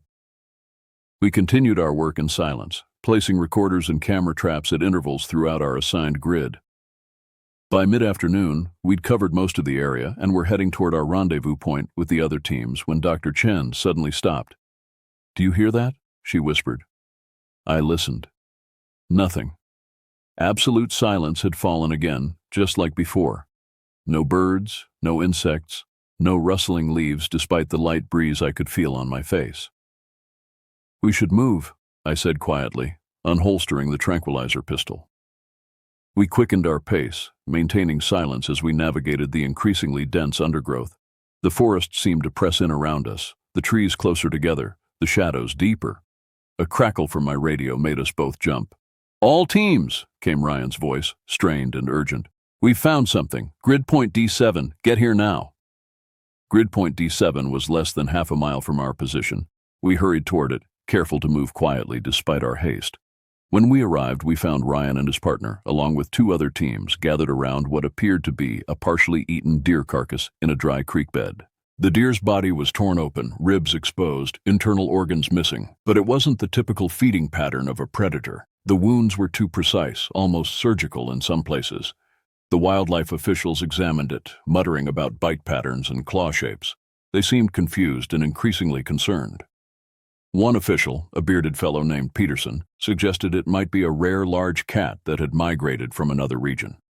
"Mountain lions sometimes make kills like this," he explained, pointing to the way the deer's neck had been severed. Another official shook her head, pointing out anomalies in the wounds. "Look at these edges," she argued, "too clean for teeth or claws, and the spacing is all wrong." As they debated, I noticed something else, a strange faint odor emanating from the carcass. Not the usual smell of decomposition, but something chemical, almost antiseptic. "Do you smell that?" I asked Dr. Chen quietly. She nodded, her expression grim. "Formaldehyde, maybe, or something similar."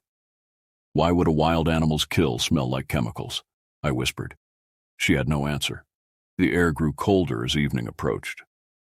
We agreed to head back, regroup in the morning with fresh equipment and perhaps more personnel. Ryan and I trailed behind the officials, both lost in thought. Then we heard it, branches snapping rapidly to our left, the sound of something moving quickly through the underbrush. We all froze. The officials lifted their rifles. I strained to see past a tangle of birch saplings, heart hammering in my chest. For a split second, I caught a glimpse of something moving through the ferns. Low, muscular, with a lean frame and a strange, fluid gait unlike any animal I'd ever seen. It was too quick to identify clearly, its form obscured by foliage and shadows. It made no sound beyond the breaking branches, no growl, no breathing, nothing to indicate it was a living creature. One of the officials fired a tranquilizer dart, but it hit a tree and bounced off harmlessly. The thing, whatever it was, had already vanished. "Spread out," Peterson shouted. "Circle formation." We pressed forward cautiously, cutting through brush, searching for signs of the creature. Nothing. It was gone as suddenly as it had appeared, leaving only broken branches and a lingering sense of dread. "Did anyone get a clear look?" Dr. Chen asked, her voice steady despite the tension. Heads shook all around. One official said it moved like a big cat, but wrong somehow. Another claimed it was longer, lower to the ground than a cougar. No one was certain. We decided not to chase it blindly as darkness approached. On the walk back, everyone was on edge. The quiet weighed on us like a physical presence. I noticed Ryan's hand trembling as he gripped his radio, and realized mine was doing the same. That night, I stayed in the station's main lodge with Ryan and 2 other rangers. We bolted the door and kept lanterns burning. We tried joking about silly things to ease the tension. Ryan's horrible coffee-making skills, or the time I got lost while carrying boxes of trail maps last spring. But the laughter fell flat, hollow in the tense atmosphere. Near midnight, a thump sounded on the lodge's back wall. We rushed outside with flashlights, hearts racing. On the wooden exterior, near the window where I'd been sitting minutes before, were fresh scratch marks, deep gouges in the timber about 7 feet from the ground. They were fresh, the wood still splintered and raw. The thing had come close, watching us through the window. The knowledge sent ice through my veins. By dawn, we decided to evacuate nearby campsites and bring everyone out of the forest. The local authorities had already closed off the trails nearest to where the bodies were found, but now the entire eastern section of the park would be shut down. That morning, as we escorted a pair of frightened tourists back to the parking area, a middle-aged couple who had been blissfully unaware of the danger until we reached their remote campsite, Ryan spotted a shape near a stand of pines about 60 yards away. He nudged me sharply. I turned and saw it for a heartbeat, a large cat-like animal, maybe the size of a big cougar. Its shoulders were oddly narrow, its fur dark and mottled in a pattern I couldn't quite make out. Its tail seemed shorter than I'd expect from a mountain lion, and its movements as it slipped between the trees had an unsettling, almost mechanical precision. Most disturbing was its face, partly hidden by leaves but visible enough for me to see one ear torn and healed into a ragged point. Its eyes caught the morning light. Not the amber yellow of a typical predator, but something paler, almost colorless. It didn't charge or show any aggression. It simply watched us for that brief moment before vanishing into the foliage with the same silent efficiency I'd witnessed before. We raced to the spot, but found no tracks, no fur, nothing to indicate a large predator had been there moments ago. The ground was soft from yesterday's rain. There should have been prints, but the pine needles and mud were undisturbed. "You saw it that time, right?" Ryan asked urgently. "Tell me you saw it." "I saw something," I confirmed, "but I don't know what it was." Over the next several hours, the search team scoured the area. Shots were fired at rustling bushes more than once. Helicopter support was called in from the state police, but their thermal imaging detected nothing unusual in the forest canopy. At one point, a grim discovery was made. 2 more bodies. A pair of men who had been out for a day hike on one of the more remote trails. Their wounds matched those of the previous victims. Deep lacerations, torn flesh, expressions of terror frozen on their faces. The officials grew increasingly grim and quiet as the day wore on. The evidence was mounting, but the answers seemed further away than ever. Whatever was hunting in these woods was still out there, still killing, and we were no closer to stopping it. Eventually, as dusk settled once again, we made a choice to pull out everyone. It was too dangerous to continue the search with night approaching. We'd let the state authorities handle it, call in more help, professional trackers, maybe even military support. Ryan and I were just rangers, not equipped for this kind of threat. We'd done our part by finding the victims and helping coordinate the initial response. Now it was time for specialists to take over. I remember my final hour in that forest that season. I walked back along the same trail where I'd left my half-eaten sandwich days before, passing the signpost I'd been working on when this nightmare began. My throat felt dry, my nerves raw from days of tension. I kept expecting it to leap out from behind every tree, but it never did. Instead, I heard a sudden rustle behind me, and I ran. I didn't care if it made me look foolish to the deputy escorting me out. I just ran until I reached my truck, my heart pounding in my ears. I turned once and thought I saw a shape among the trees, something low and dark, watching me with those pale, unnatural eyes. Maybe I imagined it. Probably I imagined it. That's what I told myself then, and what I try to tell myself now. We closed the eastern section of the forest for weeks after.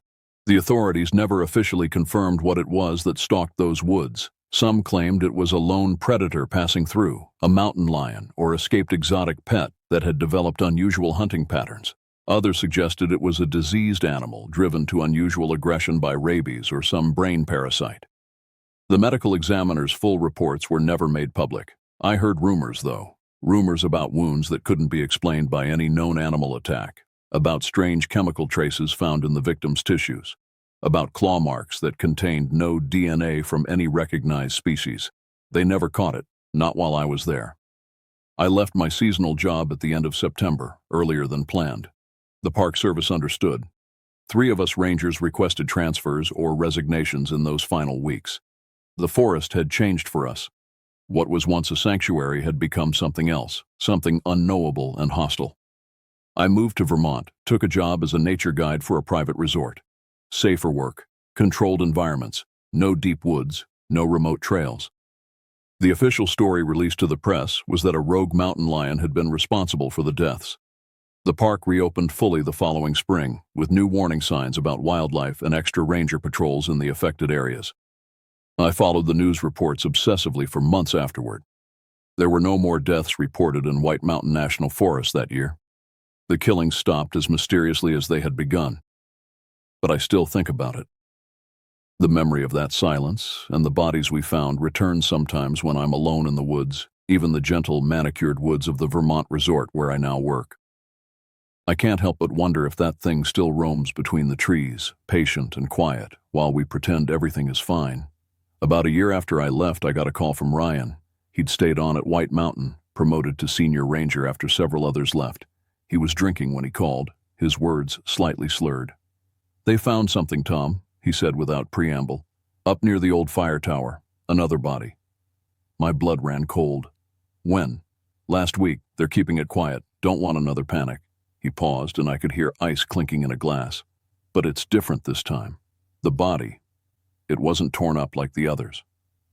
"What do you mean?" "It was dissected," he said, his voice dropping to a whisper. "Like a specimen, carefully, methodically, and there was a symbol carved into the tree above it, not scratches, not claw marks, a deliberate pattern." "What kind of pattern?" I asked, though I wasn't sure I wanted to know. "Geometric. Perfect circles inside a triangle, too precise to be random." He took another drink.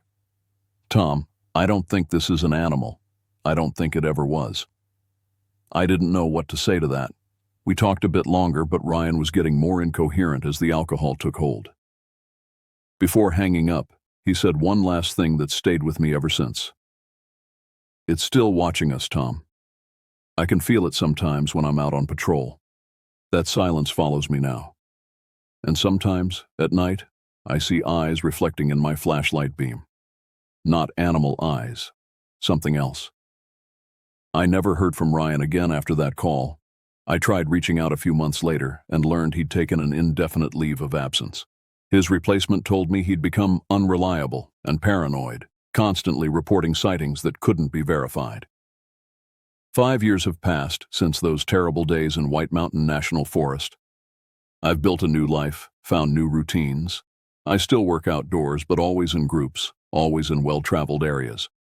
I've almost convinced myself that what happened was just what the official reports claimed, a rogue predator, nothing more. Almost. But sometimes, when I'm walking in the woods at dusk and the birds suddenly go silent, I feel it again. That creeping certainty that something is watching from just beyond the tree line. Something that moves with purpose and intelligence. Something that hunts not just for food, but for reasons we can't comprehend. And in those moments, I remember the pale, unnatural eyes I glimpsed that final day. The chemical smell near the deer carcass, the 2 perfect wounds that the medical examiner couldn't explain. I remember the total silence that preceded each encounter, as if nature itself was holding its breath in fear. Whatever hunted in White Mountain that summer wasn't just passing through. It wasn't just a mountain lion or a bear or any natural predator. It was something else. Something that had learned to move among us undetected. Something that studied its prey before striking. I've never gone public with these thoughts. Who would believe me? The case is closed, the deaths explained away, the forest reopened to hikers who snap photos and enjoy picnics, blissfully unaware. But I know the truth. And on dark nights when the wind falls still and the world grows quiet around me, I wonder where it is now. That silent hunter with the pale eyes and the methodical kills. I wonder if it's found new hunting grounds, new victims. I wonder if it's still out there, watching and waiting. And I wonder if it remembers me, the ranger who glimpsed it and lived to walk away. Sometimes in my dreams, I know the answer. I see those eyes again, patient and calculating, and I know with terrible certainty it remembers, and someday it will return. It was a Tuesday, and I'd been on the road for 14 hours straight, hauling frozen goods from Phoenix to a small town in northern Arizona. My back ached, and my hands were stiff from gripping the wheel. I had never been the type to complain about work. In fact, I was grateful for the solitude that came with driving a truck. But on this particular evening, I was beginning to question my career choices. My name's Clarence Willis, but everyone calls me Will. I've been a truck driver for almost 20 years now, started right out of high school and never looked back. I'm not married, and the only family I keep in touch with is my sister who lives in Florida. We talk on the phone every once in a while, but I prefer to keep to myself. Some folks might call me a loner, but I just think I'm independent. The dashboard clock read 11:47 p.m. My eyelids felt heavy despite the 3 cups of black coffee I'd downed at the last truck stop. The cab smelled of beef jerky and cigarettes, even though I'd quit smoking 3 years ago. Old habits leave their marks. I rolled down the window, letting the cool desert air slap me awake. The moon hung low and fat in the sky, casting long shadows across the empty highway. Nothing but cacti and scrubland stretched for miles in every direction. The isolation used to comfort me, but tonight it felt oppressive, like the darkness was watching me. Route 77 between Phoenix and Holbrook was familiar territory. I'd driven it more times than I could count, but something felt different tonight. Maybe it was fatigue playing tricks on my mind, or maybe it was the news report I'd heard earlier at the truck stop. Something about a series of disappearances in northern Arizona. 3 people gone missing in the last month, no bodies found. The police were being tight-lipped about the details. I reached for the radio dial, turning up the volume on some old Waylon Jennings tune. The familiar twang of his guitar helped settle my nerves. The headlights carved a tunnel through the darkness, illuminating only what lay directly ahead. Everything else was shadows and uncertainty. My dispatcher, Ray, had called earlier to check my progress. "You making good time, Will?" he'd asked, his voice crackling through the speaker. "On schedule," I'd replied. "Should hit Holbrook by morning." "Good man. Weather's clear all the way up, so you shouldn't have any problems. Stay safe out there." Stay safe. If only he knew how those words would echo in my mind later. Around midnight, I passed a sign indicating that Holbrook was still 50 miles away. My eyelids were getting heavier by the minute. I considered pulling over at the next rest stop to catch a few hours of sleep, but something compelled me to keep driving. Maybe it was the bonus Ray had promised for an early delivery, or maybe it was just my stubborn pride. Either way, I kept my foot on the gas, determined to push through. The highway stretched out before me, a ribbon of black cutting through the desert landscape. There wasn't another vehicle in sight, just me, my rig, and the endless road. I checked my side mirrors out of habit, watching as the reflectors on the guardrails flickered past like fireflies. That's when I saw it, a faint glow in the distance behind me. Headlights. They appeared suddenly, as if materializing out of nowhere. I watched them in my mirror, curious about who else would be out on this desolate stretch of highway at this hour. The lights grew closer quickly, too quickly. Whoever was driving was moving fast, closing the gap between us at an alarming rate. Within minutes, the vehicle was right on my tail, high beams blinding me through my mirrors. "What the hell?" I muttered, squinting against the glare. I tapped my brakes lightly, hoping they'd take the hint and back off. They didn't. Instead, the vehicle swerved into the passing lane and accelerated alongside my truck. It was a dark sedan, older model, with tinted windows that made it impossible to see the driver.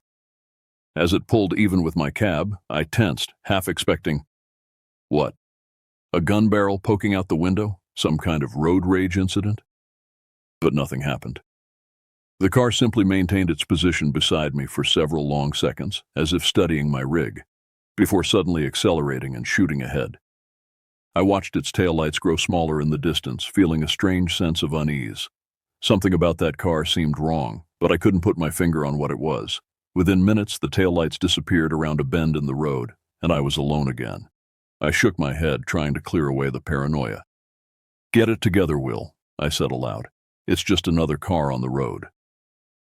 About 20 minutes later, I rounded a curve and saw something that made me sit up straight. There, on the shoulder of the road about a quarter-mile ahead, was a car with its hazard lights blinking. As I got closer, I realized it was the same dark sedan that had passed me earlier. The hood was up, and a figure was standing beside it, waving frantically at my approaching truck. My first instinct was to keep driving. I'd heard too many stories about highway robberies, truckers lured into stopping by seemingly stranded motorists, only to be attacked, their cargo stolen. But something about the desperate way the person was waving made me hesitate. I slowed down, my headlights illuminating the scene more clearly. It was a man, tall and skinny, with shoulder-length hair. He looked disheveled, like he'd been through some kind of ordeal. Against my better judgment, I felt my foot easing off the accelerator. "Don't do it, Will," I muttered to myself. "Just keep driving."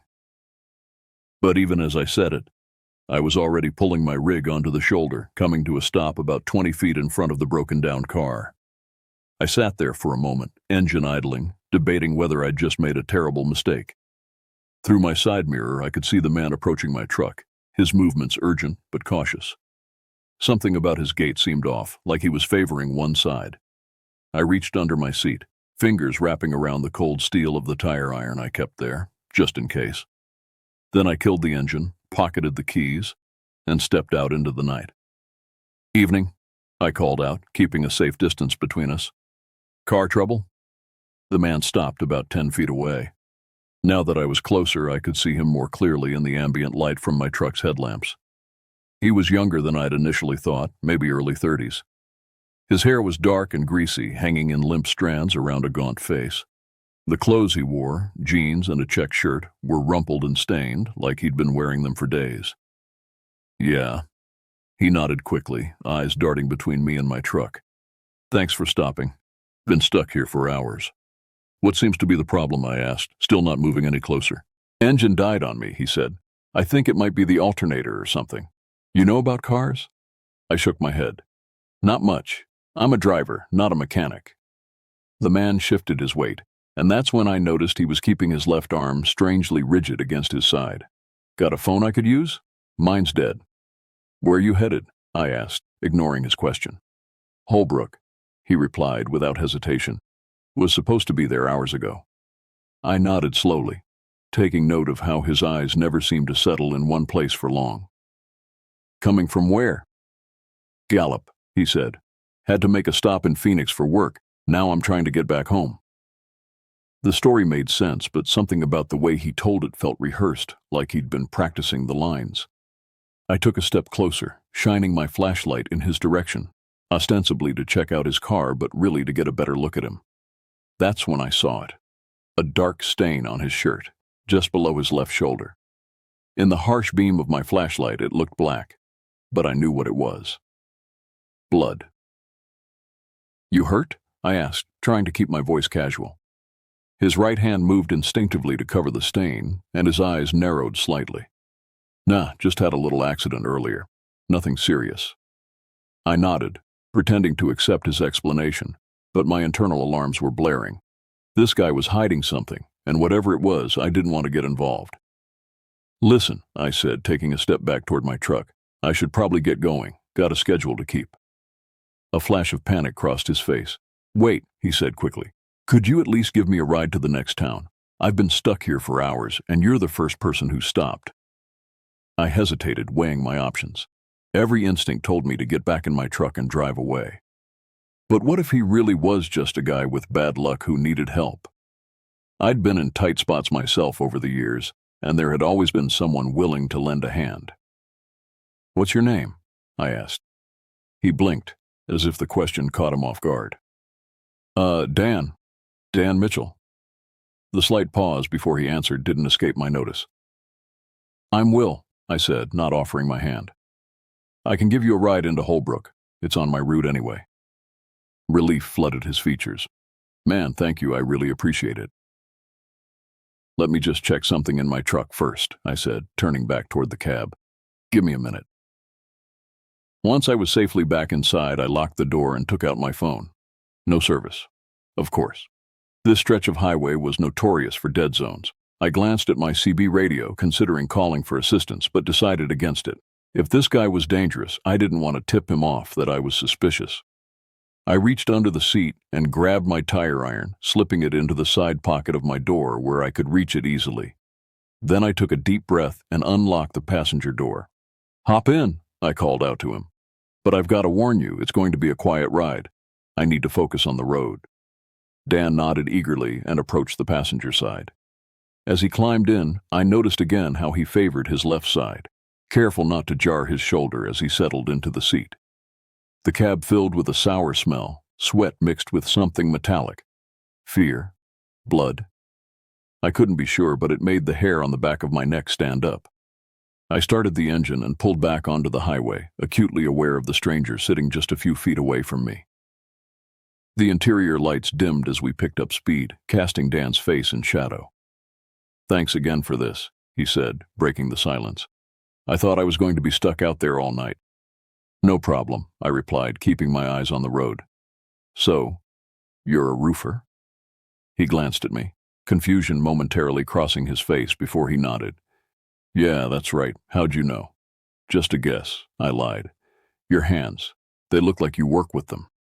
He looked down at his hands, then quickly tucked them between his knees. "Yeah, been doing it for years." His hands were actually too clean for a roofer, his nails too well manicured. Another inconsistency. "You ever been to Holbrook before?" I asked, keeping the conversation going. "Once or twice," he muttered, staring out the window. "It's a quiet town." "Yeah, it is," I agreed. "Not much to do there except visit the petrified forest. You ever seen it?" He shook his head. "No, never had the chance." We fell silent again. The only sound the rumble of the engine and the rhythmic thump of the tires on the asphalt. I could feel the tension building in the cab, thick enough to cut with a knife. After about 15 minutes of driving, Dan spoke again. "Mind if I turn on the radio?" "Go ahead," I said, watching from the corner of my eye as he reached for the dial. As he leaned forward, his shirt pulled tight across his back, revealing a bulge at his waistband, something tucked under his shirt. Another wave of unease washed over me. The radio crackled to life, settling on a news station. An announcer's voice filled the cab. "Authorities are still searching for suspects in connection with the double homicide at a gas station outside of Phoenix yesterday evening. The victims, identified as the store clerk and a customer, were found stabbed to death just before midnight. Witnesses report seeing a dark sedan leaving the scene shortly after." Dan's hand shot out, changing the station abruptly. "Not a fan of the news," he muttered. "Too depressing." My grip tightened on the steering wheel as pieces started falling into place. A dark sedan. Stab wounds. The blood on his shirt. The way he was favoring his left side, as if he'd been injured in a struggle. I tried to keep my breathing steady, not wanting to let on that I was connecting the dots. The radio now played some generic pop song, the upbeat tempo a stark contrast to the dread pooling in my gut. "So," I said, forcing casualness into my voice, "what kind of work were you doing in Phoenix?" He shifted in his seat. "Just a small job. Roof repair for an old client." "Must have been a rush job to have you driving back so late." He nodded. "Yeah, the guy was pretty insistent. Paid extra for me to finish it today." I nodded, pretending to accept his story while my mind raced. We were still at least 20 minutes from Holbrook, and I needed a plan. If this guy was who I was beginning to suspect he was, I couldn't risk bringing him into town. "You said you're from Gallup?" I asked, trying to catch him in a lie. That's right, he replied too quickly. Whereabouts in Gallup? I deliver there sometimes. He hesitated. West side, near, the reservation. Another vague answer, another red flag. Up ahead, I spotted a crossroads. The road split in two directions. Left would take us straight into Holbrook, while right would lead deeper into the desert. I slowed down, pretending to be confused. You know which way to Holbrook from here? I asked, testing him. Panic flashed across his face. Yeah, just keep going straight, he said, pointing left. I nodded, turning left toward town, but my gut was screaming at me to find a way out of this situation. The man beside me was growing increasingly agitated, his leg bouncing up and down as he kept glancing out the window and then back at me. In the distance, I could see a faint glow, headlights coming toward us from the opposite direction. It was the first sign of another vehicle since I'd picked up Dan. As the lights grew closer, I felt him tense beside me, his hand moving slowly toward his waistband. In that moment, I knew with certainty what was about to happen, and I knew I had to act first. The approaching headlights grew brighter, illuminating the cab in intermittent flashes. Dan's hand was now clearly moving toward something tucked into his waistband, his movements slow and deliberate, as if he thought I wouldn't notice. My options flashed through my mind in rapid succession. I could try to signal the oncoming car somehow, but that would only alert Dan to my suspicions. I could speed up, try to reach Holbrook as quickly as possible, but that would mean bringing a potentially dangerous criminal into a populated area. Or I could act now, while I still had the element of surprise. Without giving myself time to reconsider, I slammed on the brakes. The truck skidded, tires screeching against the asphalt as we fishtailed slightly before coming to an abrupt halt in the middle of the road. The sudden stop threw Dan forward, his head nearly hit the dashboard, and he let out a surprised grunt. Before he could recover, I grabbed the tire iron from the side pocket and swung it at him with all my strength. The metal connected with his temple with a sickening thud. His eyes rolled back and he slumped against the passenger door, unconscious, but still breathing. My heart hammered in my chest, and my hands trembled so badly I could barely hold the tire iron. But I didn't stop to think. I reached across Dan's limp body, pushed open the passenger door, and shoved him out onto the road. He hit the ground hard, rolling a few feet before coming to a stop on the shoulder. I jumped out after him, the tire iron still clutched in my white-knuckled grip. The oncoming car was closer now, its headlights illuminating the scene, a desperate truck driver standing over an unconscious man on the side of the road. Not exactly an innocent tableau. I knew I had seconds to act before the car reached us. Moving quickly, I grabbed a length of rope from behind my seat, something I always kept on hand for securing loose cargo. I rolled Dan onto his stomach and bound his hands behind his back, trying to ignore the way my stomach lurched at the sticky wetness seeping through his shirt. Once his hands were secure, I roughly patted him down, searching for the weapon I was certain he'd been reaching for. I found it tucked into his waistband, a hunting knife with a serrated edge, its blade covered in dried blood. The sight of it made bile rise in my throat, but I forced myself to remove it carefully, using my shirt to avoid leaving fingerprints. The approaching car was now slowing down, obviously spotting the commotion on the side of the road. I stood up, waving my arms frantically to flag them down. The car, an older model Subaru, pulled over about 20 feet away. An elderly couple peered out cautiously, the man behind the wheel leaning forward to get a better look. "Call the police," I shouted, holding up the knife so they could see it but keeping my distance to avoid scaring them further. "This man is dangerous." The couple exchanged glances, clearly uncertain about getting involved in whatever roadside drama they'd stumbled upon. I couldn't blame them. In their position, I'd probably hit the gas and keep driving. "Please," I called out, softening my tone. "I think he might be the guy from the news. The gas station murders in Phoenix." That got their attention. The woman fumbled in her purse, pulling out a cell phone. Her husband rolled down his window a bit further but didn't get out of the car. "You the truck driver?" he called out. I nodded. "Name's Will. I picked him up back down the road. He was pretending his car broke down." The man's eyes darted to Dan's unconscious form. "He hurt?" "Just knocked out," I said. "He was reaching for this when I stopped the truck." I held up the knife again, making sure they could see the dried blood on the blade.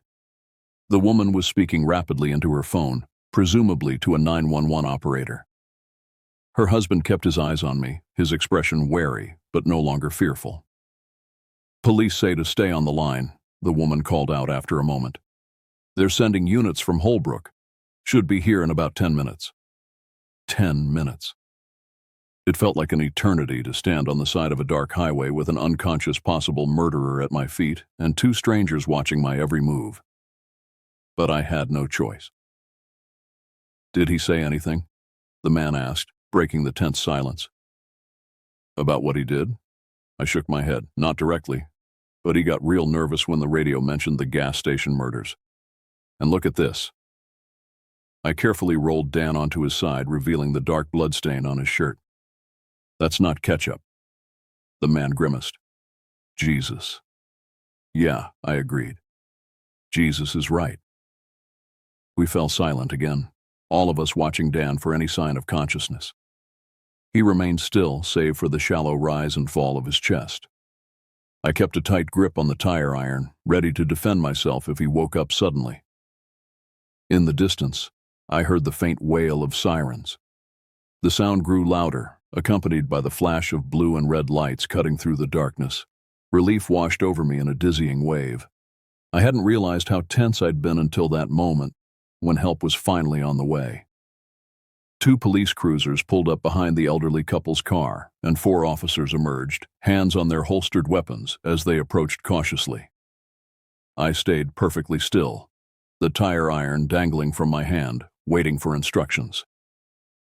"Drop the weapon and put your hands up," one of the officers called out. I immediately let the tire iron fall to the ground and raised my hands. "I'm not the one you want," I said clearly. "It's him." I nodded toward Dan. "I think he might be connected to those gas station murders in Phoenix." The officers approached cautiously, 2 of them kneeling beside Dan while the other 2 kept their weapons trained on me. One officer checked Dan's pulse, then spoke into his radio, requesting an ambulance. The other carefully bagged the bloody knife I'd placed on the ground. "Sir, I'm going to need you to come with me," said one of the officers, still watching me. He was older than the others, with salt and pepper hair and tired eyes. His nameplate read, "Johnson." "We'll need to take your statement." I nodded, lowering my hands slowly. "Of course. Whatever you need." Officer Johnson led me to his cruiser and had me sit in the back while he took my initial statement. I told him everything. How I'd spotted the broken-down car, my growing suspicions about Dan, the news report on the radio, and finally, the moment I realized he was reaching for a weapon. "You did the right thing," Johnson said when I'd finished.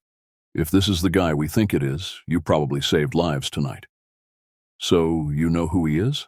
I asked. Johnson nodded grimly. "We've got a pretty good idea, but I can't share details of an ongoing investigation." An ambulance arrived, its siren cutting off abruptly as it pulled up beside the police cruisers. 2 paramedics jumped out and hurried over to Dan, who was still unconscious. They worked quickly, stabilizing his neck before carefully loading him onto a stretcher. As they lifted him into the ambulance, Dan's eyes fluttered open. For a brief moment, our gazes locked, and what I saw in those eyes chilled me to the bone. It wasn't fear or confusion or even anger. It was recognition and promise, a promise that this wasn't over. Then the ambulance doors closed, and he was gone. The police station in Holbrook was smaller than I expected, just a single-story brick building with a handful of offices and a small holding area in the back. I sat in an uncomfortable metal chair in what appeared to be their only interview room, a styrofoam cup of lukewarm coffee on the table in front of me.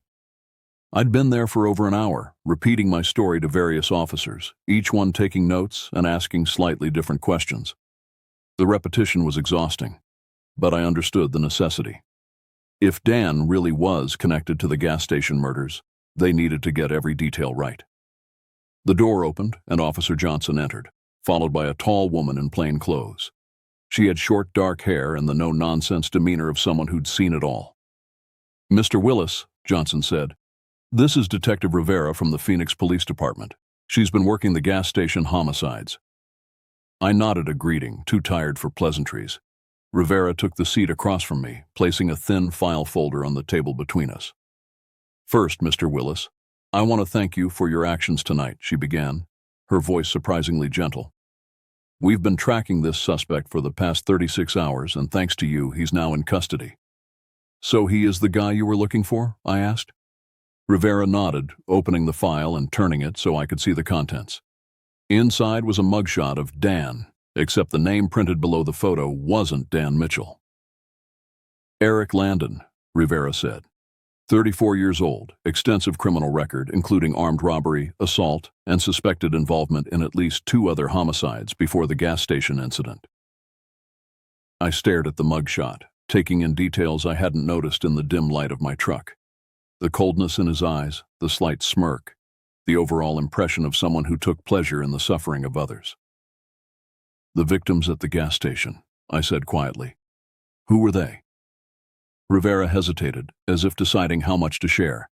The clerk was a college student working nights to pay for school. The customer was a father of 3 who stopped for milk on his way home from work. Wrong place, wrong time. The senselessness of it made my stomach turn.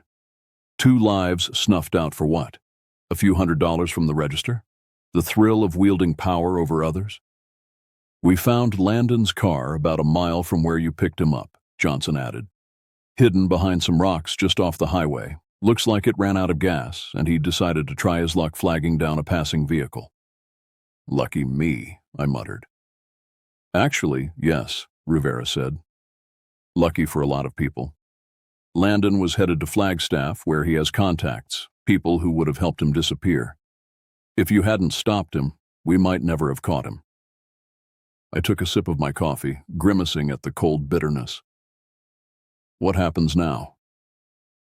"Now he goes to trial," Rivera said. "With the evidence we have, plus your testimony, he'll be put away for life. Maybe even death row, depending on how the prosecution wants to play it." I nodded, feeling hollow rather than relieved. 2 people were still dead. Nothing would bring them back.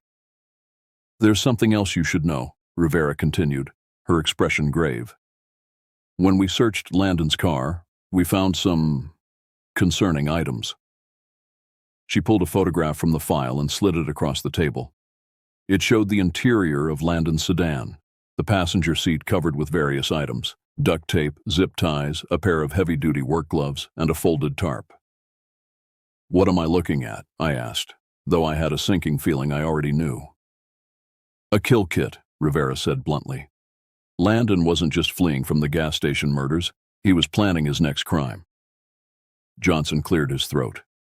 "Based on the map we found in his car, with your route highlighted, we believe he was specifically targeting truck drivers, isolated, carrying cash, often driving through remote areas.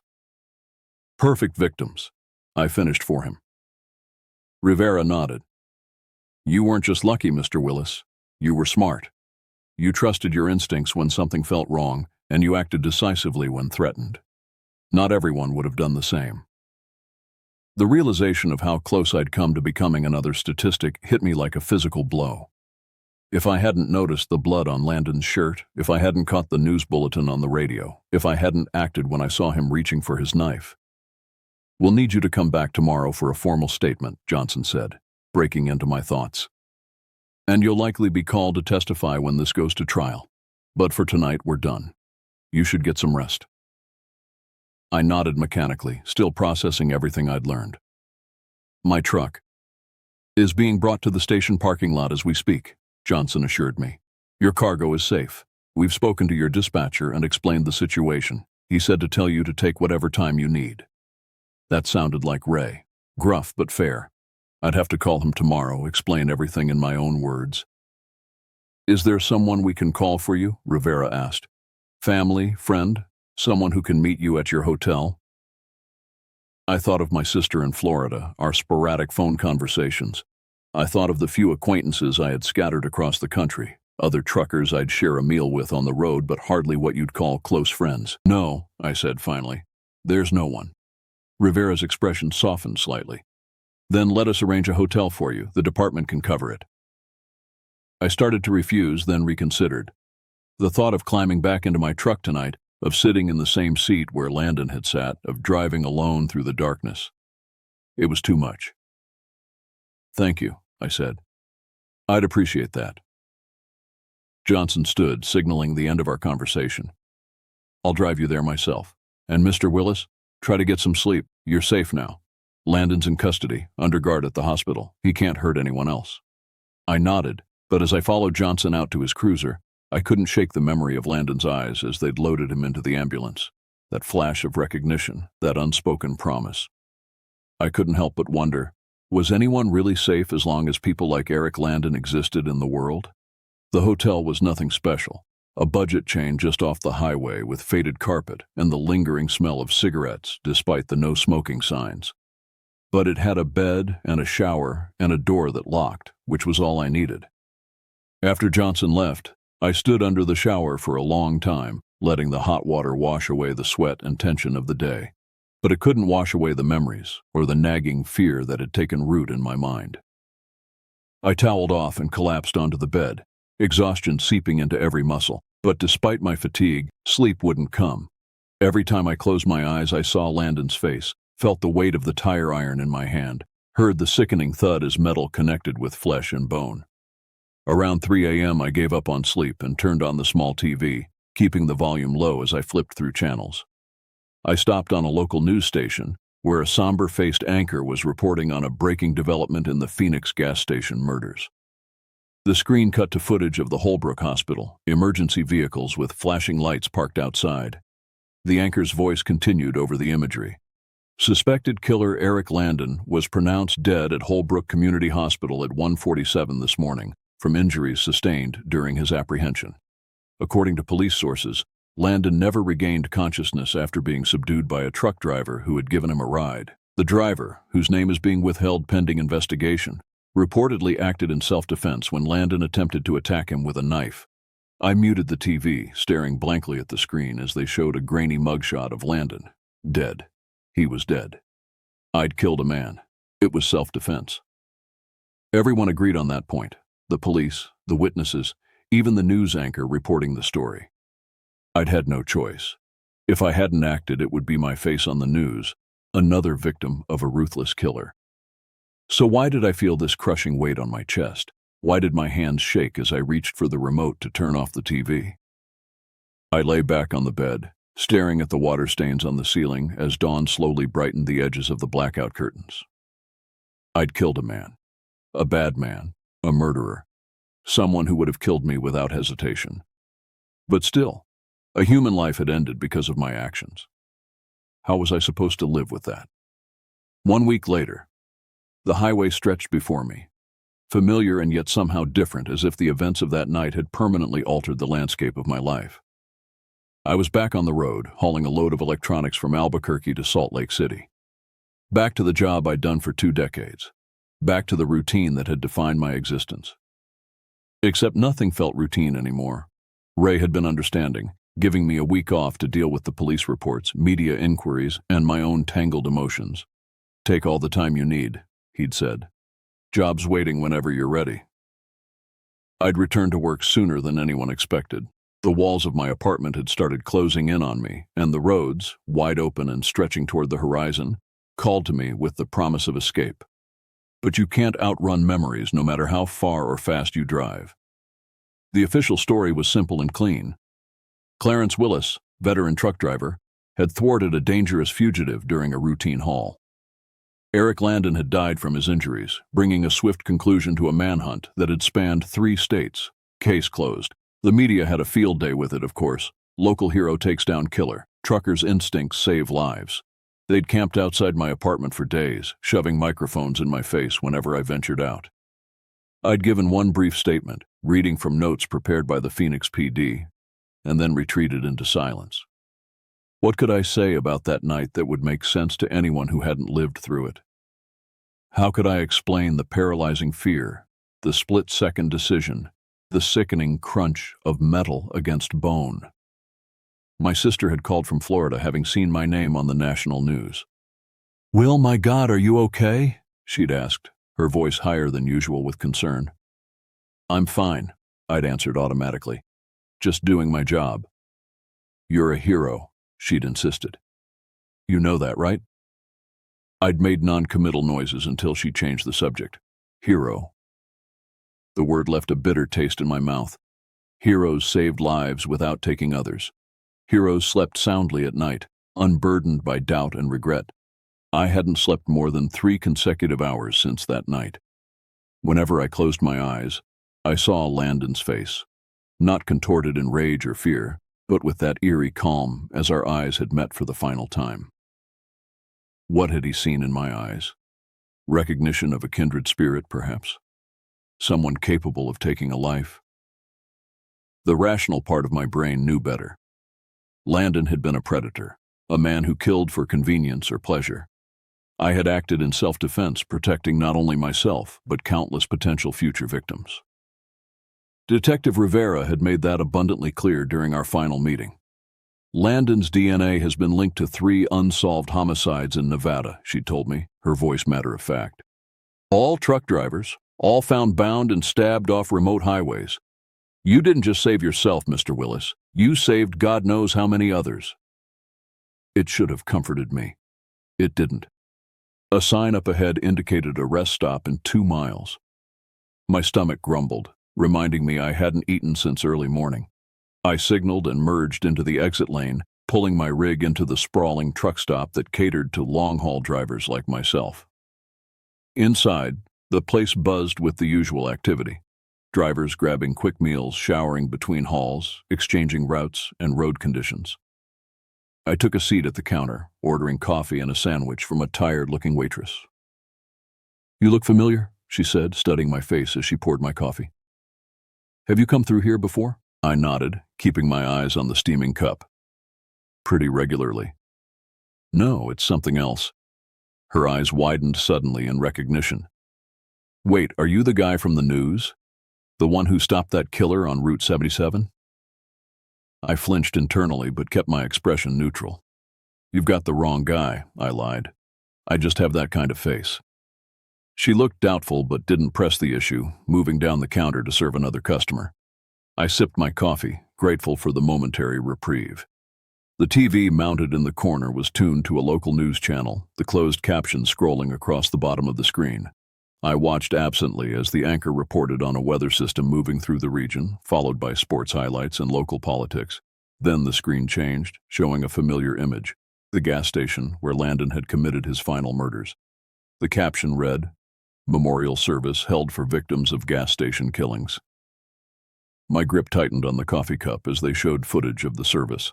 A crowd gathered outside the renovated gas station, holding candles and placing flowers at a makeshift memorial. The camera panned across the faces of the mourners, lingering on a woman clutching the hand of a young boy. The clerk's mother and brother, according to the caption. I wondered if they knew about me, the man who had ended their son's killer. Would it bring them comfort, or just stir up painful memories better left to fade? Had my actions helped them find closure, or merely added another chapter to a story they wished had never been written? The sandwich arrived, breaking my reverie. I ate mechanically, not tasting the food, my mind still caught in the loop of questions that had plagued me for the past week. "Mind if I join you?" I looked up, surprised to find a man standing beside my stool. He was older, maybe in his 60s, with a weathered face and the solid build of someone who'd spent his life doing physical work. He wore a trucker's cap and a faded denim jacket with a company logo I didn't recognize. I gestured to the empty stool beside me. "Free country." He sat down, ordering coffee from the waitress before turning to me. "Name's Frank," he said, offering a calloused hand. "Will," I replied, shaking it briefly. "I know who you are," Frank said quietly. "Everyone in the industry knows by now, the driver who stopped Eric Landon." I stiffened, ready to deny it or walk away. But something in Frank's weathered face stopped me. A deep understanding, perhaps. Or just the absence of the morbid curiosity I'd come to expect. "What do you want?" I asked, more brusquely than I'd intended. Frank took a sip of his coffee. "Just to talk. I figure you could use it." I snorted. "What makes you think that?" "Because 30 years ago I was in your shoes." That caught my attention. I turned to face him fully. "What do you mean?" Frank glanced around, ensuring no one was within earshot. 1995, I was hauling lumber through Oregon. Picked up a hitchhiker outside of Eugene. Young guy. Seemed harmless enough. His eyes grew distant with the memory. About an hour in, he pulled a gun, tried to force me to drive to some remote location. I managed to crash the truck, knock him out in the process. I waited, sensing there was more to the story. He didn't make it, Frank continued. Hit his head on the dashboard when we crashed. Died before the ambulance arrived. He took another sip of coffee. Turned out he was wanted for a string of robberies, had killed a store clerk in Washington the week before. The parallels were unsettling. How did you deal with it? I asked. The question that had been consuming me for days finally finding voice. Frank's smile was sad. Not well at first. Couldn't sleep. Couldn't eat. Kept seeing his face whenever I closed my eyes. Started drinking too much, almost lost my job. He paused. Then one day, I visited the family of the clerk he'd killed. Didn't tell them who I was, just said I was a friend of their daughter. They showed me her picture, told me about her dreams, her plans for college. Did it help? It reminded me that actions have consequences beyond what we can see. That guy made his choice when he decided to hurt people. I just happened to be the fork in the road that ended his journey. Frank shrugged. Doesn't mean I don't still think about it, but I've made my peace with it. We sat in silence for a moment, the ambient noise of the truck stop washing over us, muted conversations, the clatter of dishes, the occasional burst of laughter. Do you still drive? I asked finally. Frank nodded. 37 years now. The road gets in your blood. Can't imagine doing anything else. I understood that sentiment all too well. Despite everything, I couldn't imagine giving up driving. The solitude, the constant motion, the changing landscapes. It was the only life I'd ever known or wanted. It gets easier, Frank said, seemingly reading my thoughts. Not right away, but gradually. You learn to live with it, to separate the action from the person you are. And who am I? The question slipped out before I could stop it. Frank's gaze was steady. Someone who did what needed to be done when faced with an impossible choice. Someone who saved lives, including his own. He finished his coffee and stood, placing a few bills on the counter. The rest is up to you to figure out. He clasped my shoulder briefly before walking away, leaving me with my cooling coffee and tangled thoughts. I paid my bill and headed back to my truck. The sun was setting, painting the sky in shades of orange and purple. I climbed into the cab, settled into the familiar seat, and started the engine. The vibration hummed through me, steady and reassuring. The open road stretched before me, leading toward the horizon and whatever lay beyond. I couldn't change what had happened that night on Route 77. Couldn't bring back the lives Landon had taken, couldn't undo the actions that had resulted in his death. But I could choose what happened next, how the story continued. As I pulled back onto the highway, I realized something had shifted inside me. The weight was still there, the memories still vivid, but alongside them was something else. A tentative acceptance, perhaps, or the first fragile shoots of forgiveness for Landon, for the circumstances that had brought us together, and most importantly, for myself. The miles rolled by beneath my wheels, carrying me forward into the gathering darkness. But this time I wasn't afraid of what might be waiting around the next bend. Whatever came, I would face it, 1 mile at a time, 1 day at a time, until the road and my life felt like my own again. It was a Wednesday, though I don't know why I even remember that. Seems unimportant now. The year was 1999, and I was just doing my job as the only cop in Osborne, a town so small it didn't have more than 2 streets of its own. Not much ever happens in Osborne, unless you count the annual county fair, where local kids drink too much moonshine and get themselves in trouble. I've seen just about everything that town can throw at me. And most of the time it's nothing more than breaking up a bar fight or checking in on old folks who think the government is spying on them. Oh right, I'm Daniel Garrett. Don't let the name fool you. I'm just a guy trying to keep the peace. People in Osborne know me as the guy who lets things slide, as long as they're not causing too much of a ruckus. Life was pretty predictable, but that was how I liked it.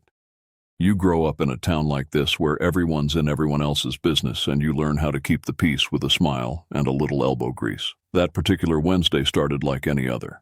I arrived at the station, really just a converted storefront with 2 desks and a holding cell, at 7 sharp.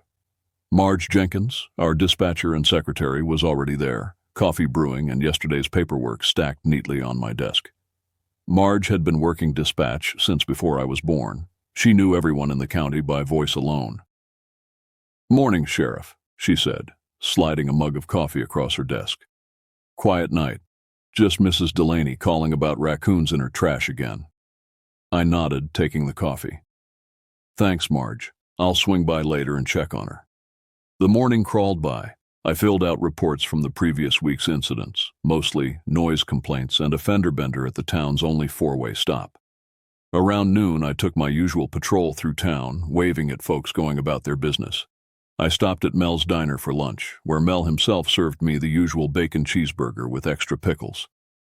"Any excitement today, Danny?" Mel asked, wiping his hands on his apron. "Not unless you count Mrs. Delaney's raccoon invasion," I replied, taking a bite of my burger. Mel laughed. "That woman would call if a leaf blew the wrong way across her yard." We chatted about nothing important. Local gossip, the upcoming football game at the high school, whether the weather would hold for the weekend fishing tournament. Normal, everyday stuff that seems meaningless now.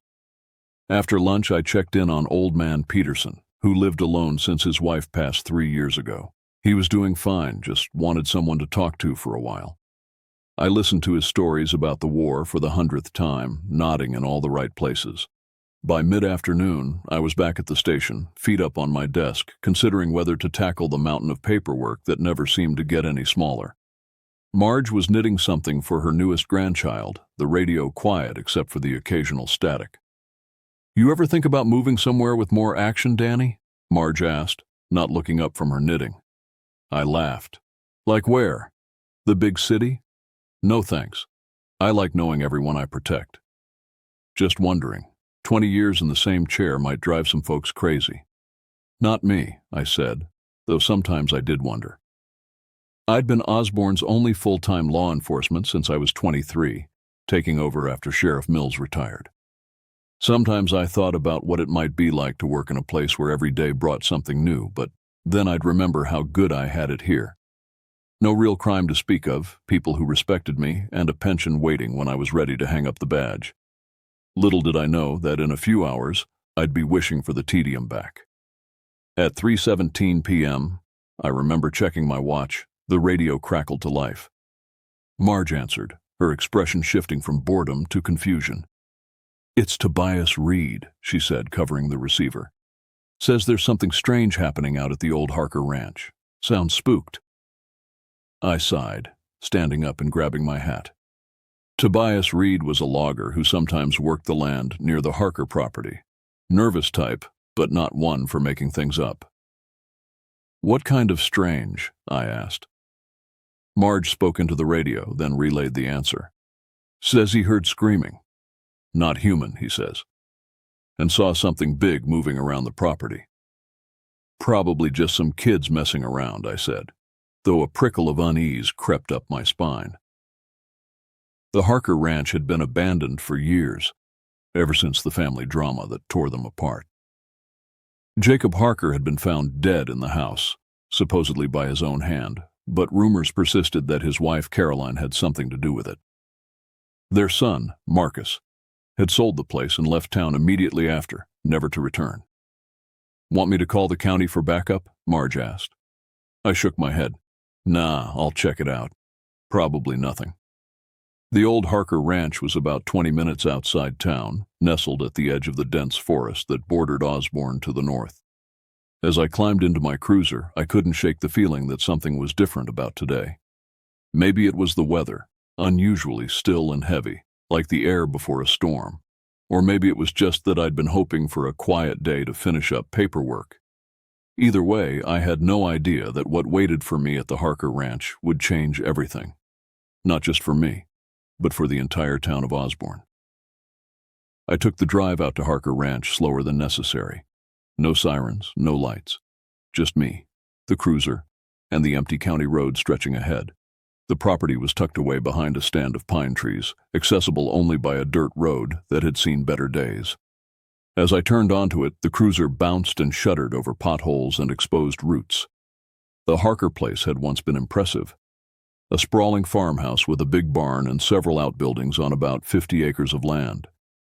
Now it was just another forgotten property, slowly being reclaimed by the surrounding forest. I'd been out here plenty of times over the years, chasing off trespassers or responding to reports of vandalism. But today felt different. The gate was hanging open when I arrived, twisted off its hinges like someone had rammed it with a vehicle. But there were no tire tracks in the soft dirt, just those things, tracks I couldn't identify. Too large for any animal native to our area, with what looked like claw marks digging deep into the earth. They led straight toward the house. I radioed in to Marge, letting her know I'd arrived. "Just checking the place out. Looks like someone broke the gate. Probably kids." "Be careful, Danny," she replied, her voice crackling through the static. Tobias was real spooked. "Always am," I said, though we both knew that wasn't strictly true. In a town like Osborne, you get complacent. Nothing bad ever happens here. I parked the cruiser at the foot of the driveway and approached on foot, my hand resting on my holster more out of habit than any sense of danger. The tracks continued up to the house, deep gouges in the dirt that made my skin crawl. Whatever made them was heavy and wrong somehow. The spacing was off, like it moved in a way no animal should. The air was still, unnaturally so. No birds sang, no insects buzzed. Just silence pressing in from all sides. The old farmhouse loomed ahead, its windows like empty eyes staring down at me. Most of the glass was broken, and the white paint had long since peeled away to reveal weathered gray wood beneath. As I got closer, the smell hit me. Anyone who's worked law enforcement knows that smell. Death, but worse somehow. Like something had died and been left to rot in the summer heat for days. My stomach turned, but I kept moving forward. That's the job. The front porch steps creaked under my weight as I climbed them, my hand now gripping my gun. The front door stood ajar, swinging slightly in a breeze I couldn't feel. "Hello?" I called out, more from procedure than any expectation of a friendly response. "Osborne Police. Anyone here?" Nothing.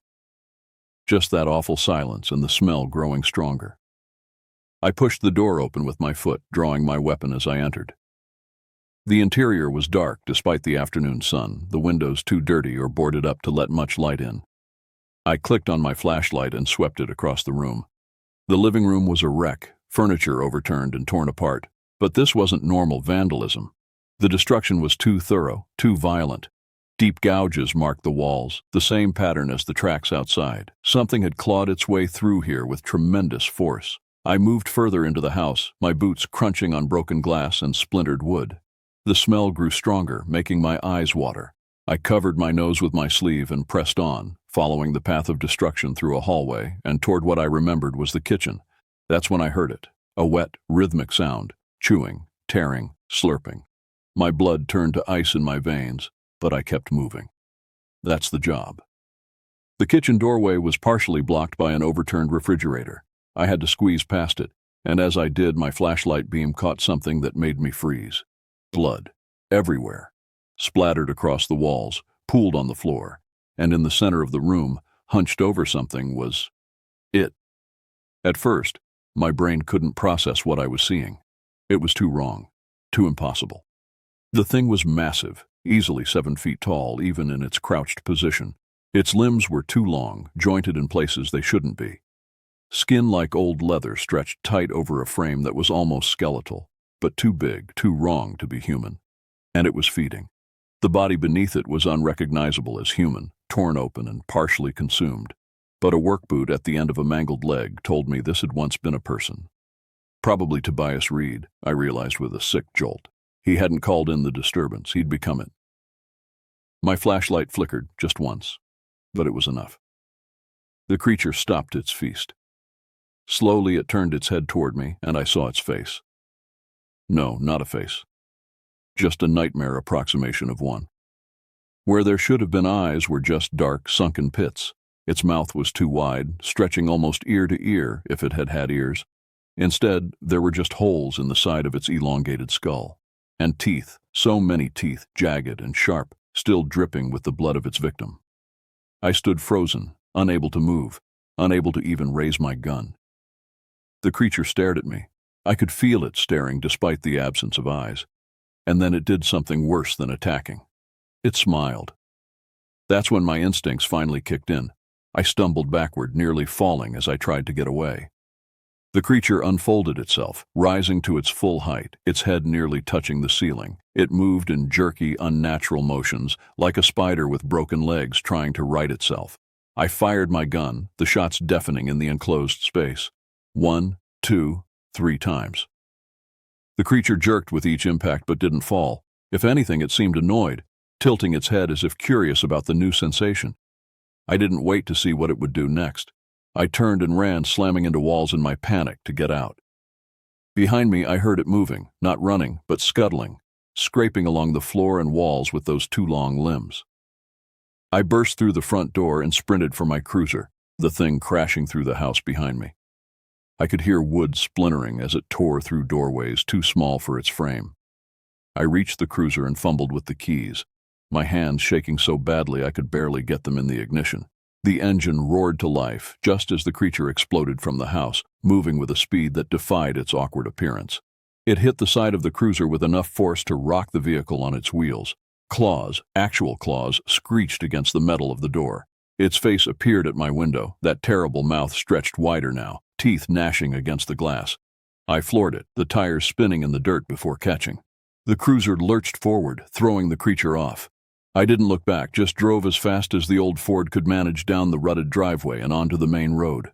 Only when I was a mile away did I risk a glance in the rearview mirror. The creature stood at the end of the driveway, watching me go. It didn't pursue, it just stood there, as if it knew I'd be back, as if it was patient enough to wait. I grabbed the radio with a trembling hand. "Marge," I said, my voice barely a whisper. "Get the county sheriff on the line and call Doc Marshall. Tell him to be ready."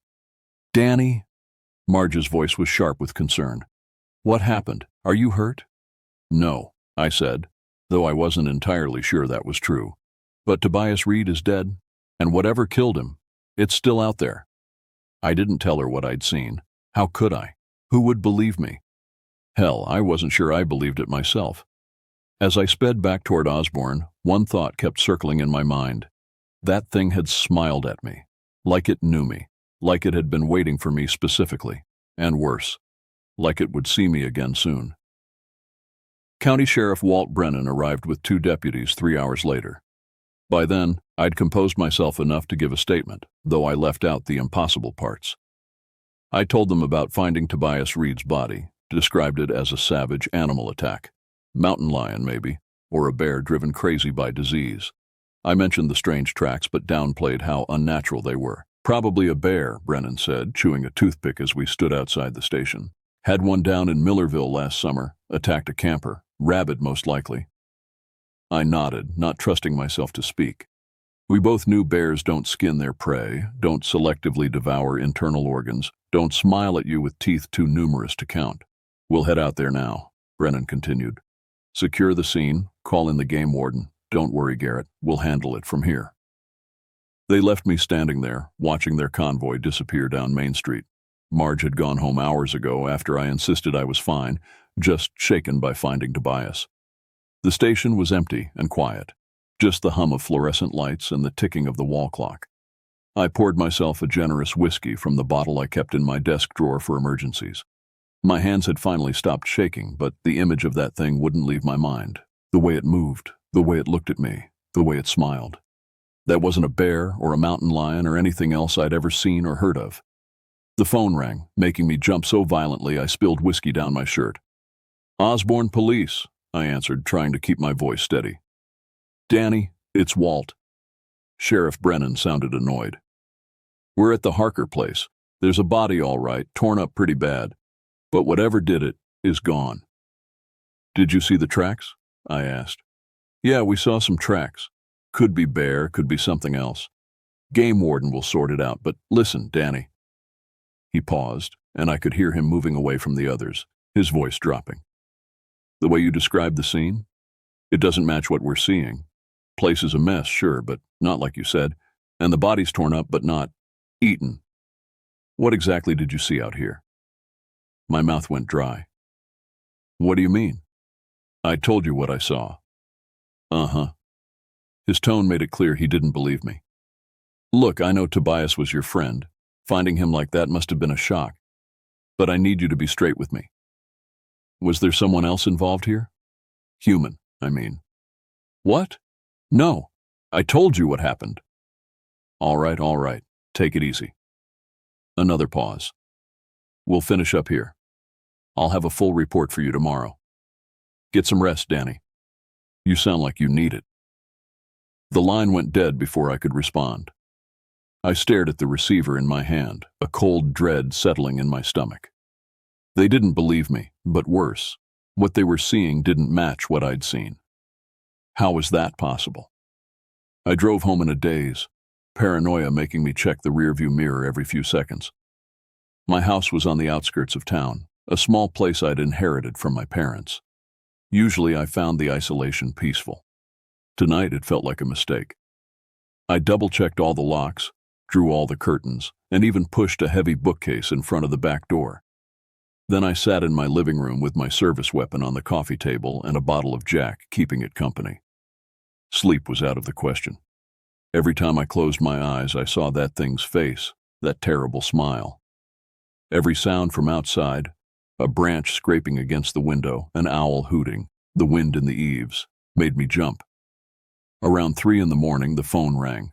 I snatched it up on the first ring. Hello? Silence. Then a wet, clicking sound that raised the hair on my arms. Who is this? I demanded, fear making my voice sharp.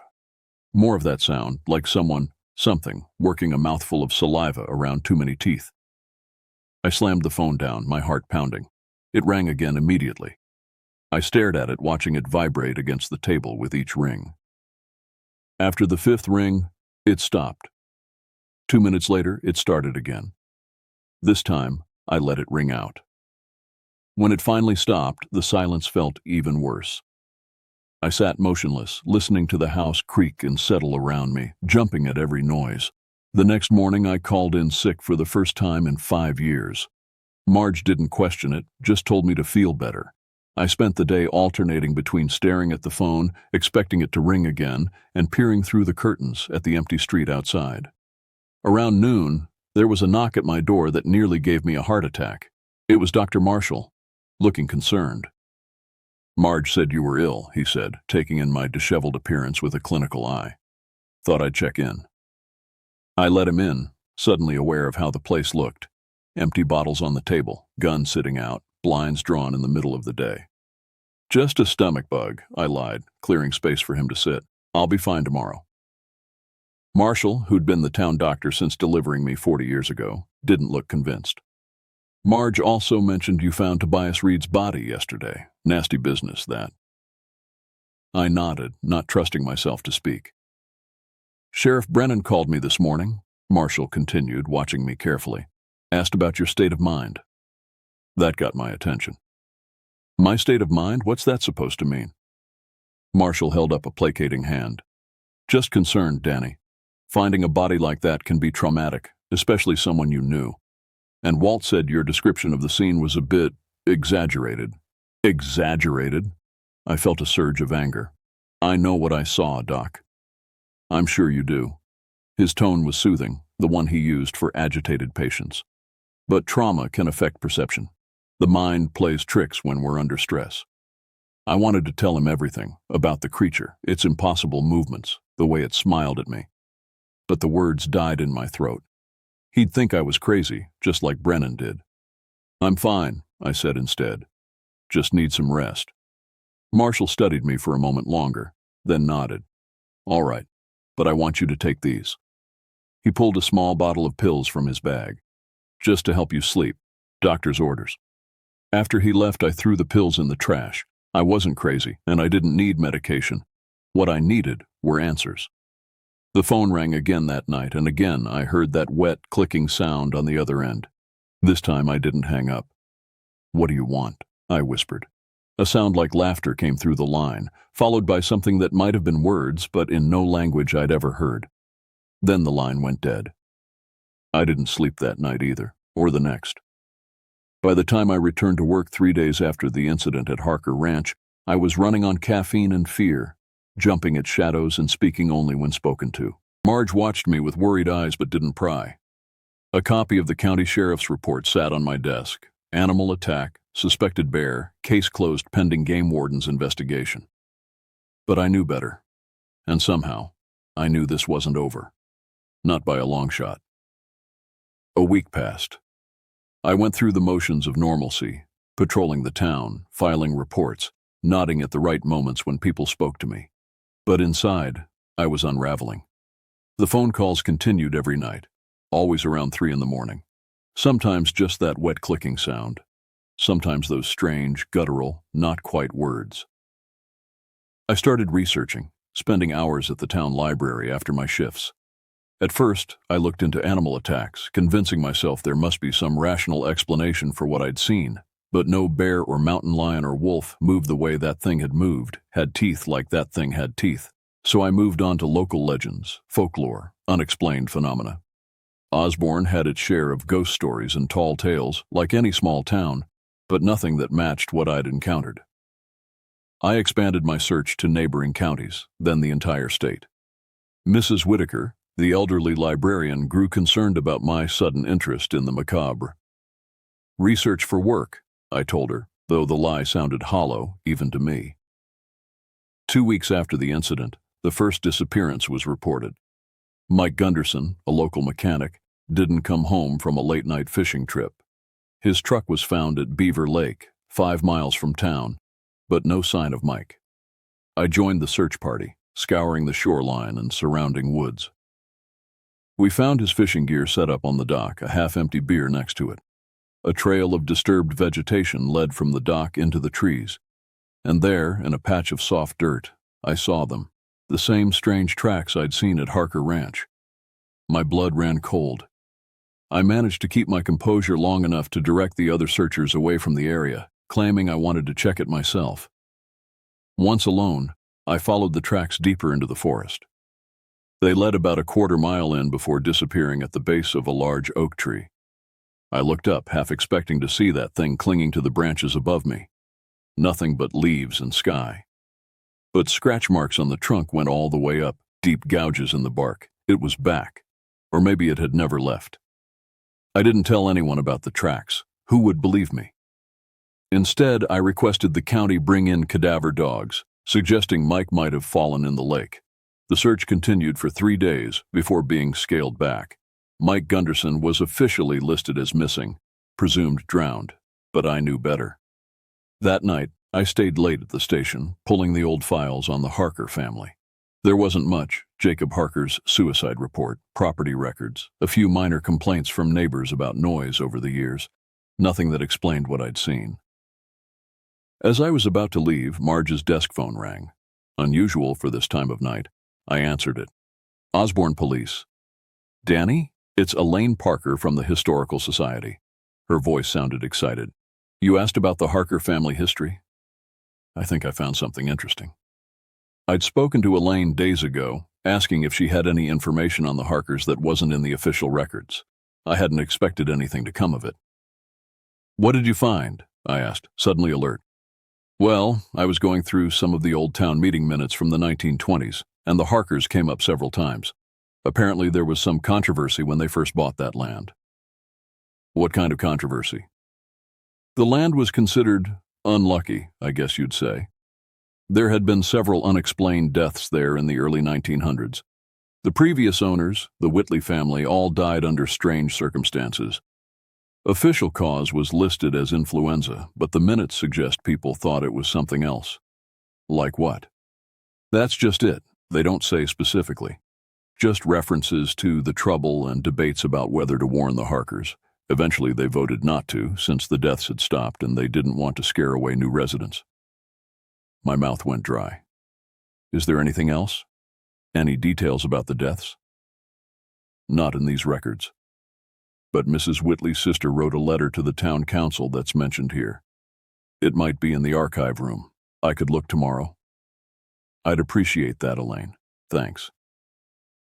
After hanging up, I sat in the darkened station, processing this new information. Whatever was at the Harker Ranch, it might have been there long before the Harkers themselves. The thought was both terrifying and, in a strange way, validating. I wasn't crazy. There was something there, something with a history. On my way home, I drove past the turnoff to Harker Ranch, as I had every night since the incident. Usually, I just slowed down, staring into the darkness before continuing on. Tonight, I stopped completely, engine idling as I peered down the dirt road. A light flickered in the distance, just once, like a match being struck. Then darkness again. Someone, or something, was at the ranch. Every instinct told me to drive away, to go home and lock my doors. Instead, I turned off my headlights and slowly steered the cruiser onto the dirt road, creeping forward in the darkness. As I approached the gate, still hanging off its hinges, I killed the engine and got out, my flashlight and gun in hand. The night was quiet, except for a slight breeze rustling the trees. No sign of the light I'd seen. I moved cautiously up the driveway, staying close to the tree line. The house loomed ahead, a darker shadow against the night sky. No lights visible now, no movement. Maybe I'd imagined it. Sleep deprivation could cause hallucinations after all. I was about to turn back when I heard it. Voices coming from inside the house. Human voices. I crept closer, keeping low. The front door was ajar just as it had been that day. But now, a faint glow came from within, like candlelight. "Can't be real," a woman's voice was saying. "This is stupid, Jason. I'm telling you, I saw it." A young man's voice, urgent and afraid. "Right here in this house. It was feeding on something." My heart skipped a beat. Someone else had seen it. "Well, it's not here now," the woman replied, "and neither is any evidence. Just an old empty house." "Check the kitchen again," Jason insisted. "That's where all the blood was." I'd heard enough. These kids were in danger. I stepped into the doorway, my flashlight illuminating two teenagers, a boy and a girl, probably 17 or 18, both frozen in shock at my sudden appearance. "Police," I said, keeping my voice calm despite the adrenaline pumping through me. "You shouldn't be here." "Sheriff Garrett," the boy Jason looked relieved rather than guilty. "I was trying to show Chelsea. I saw it, the thing that killed Mr. Reed. It was right here." I recognized him now. Jason Miller worked at the gas station on weekends. Known for telling wild stories, but not a troublemaker. "When?" I asked sharply. "When did you see it?" "3 nights ago. I was—" He glanced at Chelsea, embarrassed. "We were supposed to meet here, but Chelsea couldn't come. I was waiting, and I heard this noise from inside. Thought it might be a raccoon or something." "So you went in?" I couldn't keep the disbelief from my voice. He nodded. "I had a flashlight. I followed the sound to the kitchen, and that's when I saw it. This thing. Huge. With long arms and legs, all twisted wrong. It was eating something, I couldn't see what. I ran before it noticed me." Chelsea was looking between us, her earlier skepticism replaced by fear. "Is he telling the truth? There's really something out here?" I hesitated, weighing my options. If I confirmed Jason's story, word would spread through town like wildfire. Panic would ensue, and I still had no proof, no explanation, and no way to fight this thing. But these kids deserved the truth, and maybe, just maybe, I wasn't alone in this anymore. "Yes," I said finally. "I saw it too the day Tobias Reed died. But the county sheriff thinks it was just a bear, and no one would believe me either." "I knew it," Jason exclaimed. "I knew I wasn't crazy." "Keep your voice down," I hissed, suddenly remembering where we were. "It might still be around. We need to go now." I ushered them out of the house and down the driveway. As we reached their car, parked just off the main road, Chelsea grabbed my arm. "Sheriff Garrett, what is that thing? Is it going to hurt more people?" I looked at her frightened face, then at Jason, who for all his earlier bravado was now pale and trembling. "I don't know what it is," I admitted. "But yes, I think it will hurt more people. Mike Gunderson didn't drown. I found tracks like the ones at the ranch near where he disappeared." "Jesus," Jason whispered. "What do we do?" What indeed? I'd been asking myself that question for 2 weeks with no answer. But standing there with these kids, knowing they'd seen the same impossible thing I had, something shifted inside me. I wasn't alone anymore. I wasn't crazy. "For now, you two go home." Don't come back here, and don't tell anyone what you saw. Not yet. I'm working on figuring this out, and when I do, I'll need people to believe me." They nodded, solemn faces looking much older than their years in the moonlight. "And Jason," I added as they got into their car, "next time you see something like this, you come to me first. Don't play hero. Whatever this thing is, it's dangerous, and I think it's just getting started." As I watched their taillights disappear down the road, a cold certainty settled over me. This wasn't over, not by a long shot, but now I knew I wasn't the only one who had seen it, and that meant I wasn't crazy. It was real. All of it. I turned back toward the darkened house, a new determination rising within me. I would find out what this thing was, where it came from, and how to stop it. Because if I didn't, Osborne would learn the hard way that some legends are real, and some nightmares don't end when you wake up. The next day, I met Elaine Parker at the Historical Society, a small room above the library filled with dusty artifacts and yellowing documents. She had found Mrs. Whitley's letter, preserved in a plastic sleeve in a file labeled Town Correspondence, 1900-1925. "It's not in great condition," Elaine apologized, carefully setting it on the table, "but most of it is still legible." The letter was dated June 15th, 1903, the handwriting shaky but determined. I read it slowly, my dread growing with each word. "To the Honorable Town Council of Osborne, I write regarding the deaths of my sister, Elizabeth Whitley, her husband Thomas, and their 3 children at their home, which now stands empty at the edge of the forest.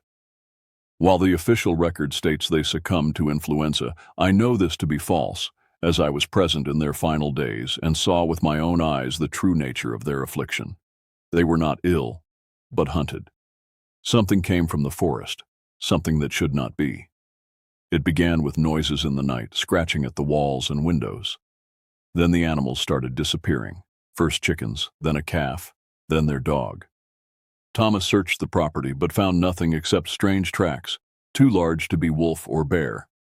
One night, Elizabeth saw it through the window, a tall, misshapen figure at the edge of the trees watching the house. The children began having nightmares all the same, a thin man with too many teeth calling their names from outside. Thomas set traps, but whatever stalked them was too clever. It called to them with voices that sounded like family members in distress. When the youngest boy, James, went missing, Thomas spent a day searching the forest before finding only the child's shoe, covered in blood, at the base of an old oak tree.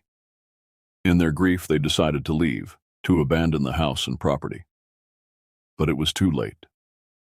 The thing had marked them somehow. The night before their planned departure, it came into the house. I arrived the next morning to find them. Here, the ink was blotted, as if tears had fallen on the page. I cannot describe what I found, except to say they had been taken apart with terrible precision, organs missing, bones arranged in patterns that hurt the eye to look upon. No animal could have done such things. I tell you this now because I have heard the new owners plan to build on this cursed land. You must warn them. The thing in the forest is still there. It sleeps sometimes for years, but it always wakes hungry. And once it has marked a family, it does not stop until it has fed. I have moved to my daughter's home in Springfield and will not return to Osborne. I urge you to prevent others from suffering my sister's fate. With grave concern, Margaret Wilson. I set the letter down, my hands trembling slightly. Elaine watched me with concern. "Sheriff, are you all right?" "Yes," I lied. It's a disturbing account." Indeed, of course, people were quite superstitious back then. Any violent death could be attributed to monsters or spirits. I nodded, not trusting myself to speak. The details were too similar, too specific. The tracks, the voice that sounded like someone you knew, the missing organs. This thing had been here for at least a century, maybe longer. "May I borrow this?" I asked. "For official business." Elaine hesitated, then nodded. "Just please return it when you're done. It's part of our historical record." I spent the rest of the day in a daze, the letter burning a hole in my pocket. I drove to the county records office and pulled everything I could find on the Whitley family, the Harkers, and any other families who had owned that property. A pattern emerged, subtle but unmistakable. Every 20 to 30 years, tragedy struck whoever lived on that land. Deaths officially attributed to illness, accident, or in Jacob Harker's case, suicide. But reading between the lines, I saw similarities. Missing persons reports filed shortly before the deaths. Strange animal sightings reported in the area. And in one case from 1967, a witness statement describing unearthly sounds and something big moving through the trees near the Harker property the night before the owner, Samuel Tucker, was found dead in his kitchen, his body torn open like a gutted deer. By the time I returned to the station that evening, I had a theory. This thing, whatever it was, seemed to operate in cycles. It would awaken, feed for a while, then disappear. Maybe it hibernated, or maybe it moved on to other hunting grounds before returning. But now, it was awake again. And based on the historical pattern, it wouldn't stop at Tobias Reed or Mike Gunderson. It was just getting started. Marge was closing up when I arrived, pulling on her coat. "Danny," she said, her face concerned. "You look terrible. Are you still not sleeping?" "I'm fine," I said automatically. "Just working on something." She studied me for a moment, then sighed. "Sheriff Brennan called earlier. Wanted to know if you'd been out to the Harker place again. I told him no, but he seemed to think you might be fixating." I tensed. "Did he say anything else?" "Just that he's worried about you. We all are, Danny. You haven't been the same since you found Tobias." I wanted to tell her everything, about the creature, about the letter, about Jason Miller seeing it too. But I couldn't risk her thinking I'd lost my mind, not when I was finally starting to put the pieces together. "I appreciate the concern," I said. "But I'm okay. Really." She didn't look convinced, but nodded anyway. "Well, I'm heading home. Don't stay too late." After she left, I spread my research across my desk, trying to form a plan. If this thing operated on a cycle, attacking a series of victims before disappearing, maybe I could predict its next move. Maybe I could catch it somehow, kill it or drive it away before it took anyone else. But how do you fight something that isn't supposed to exist? Something that bullets didn't seem to hurt? The phone rang, making me jump. It was late for anyone to be calling the station. "Osborne Police," I answered, suddenly sure it would be that wet clicking sound again. "Sheriff Garrett?" A woman's voice, breathless with fear. "It's Chelsea Morris. From last night at the Harker place." "Chelsea, what's wrong?" "It's Jason. He went back to the ranch. He told me he wanted to get proof to help you. He took his dad's camera. He's been gone for hours and he's not answering his phone." My blood ran cold. "When did he leave?" "Around sunset. He said he'd be back by 9 and it's almost 11 now. I'm scared something happened to him." "Stay where you are," I ordered.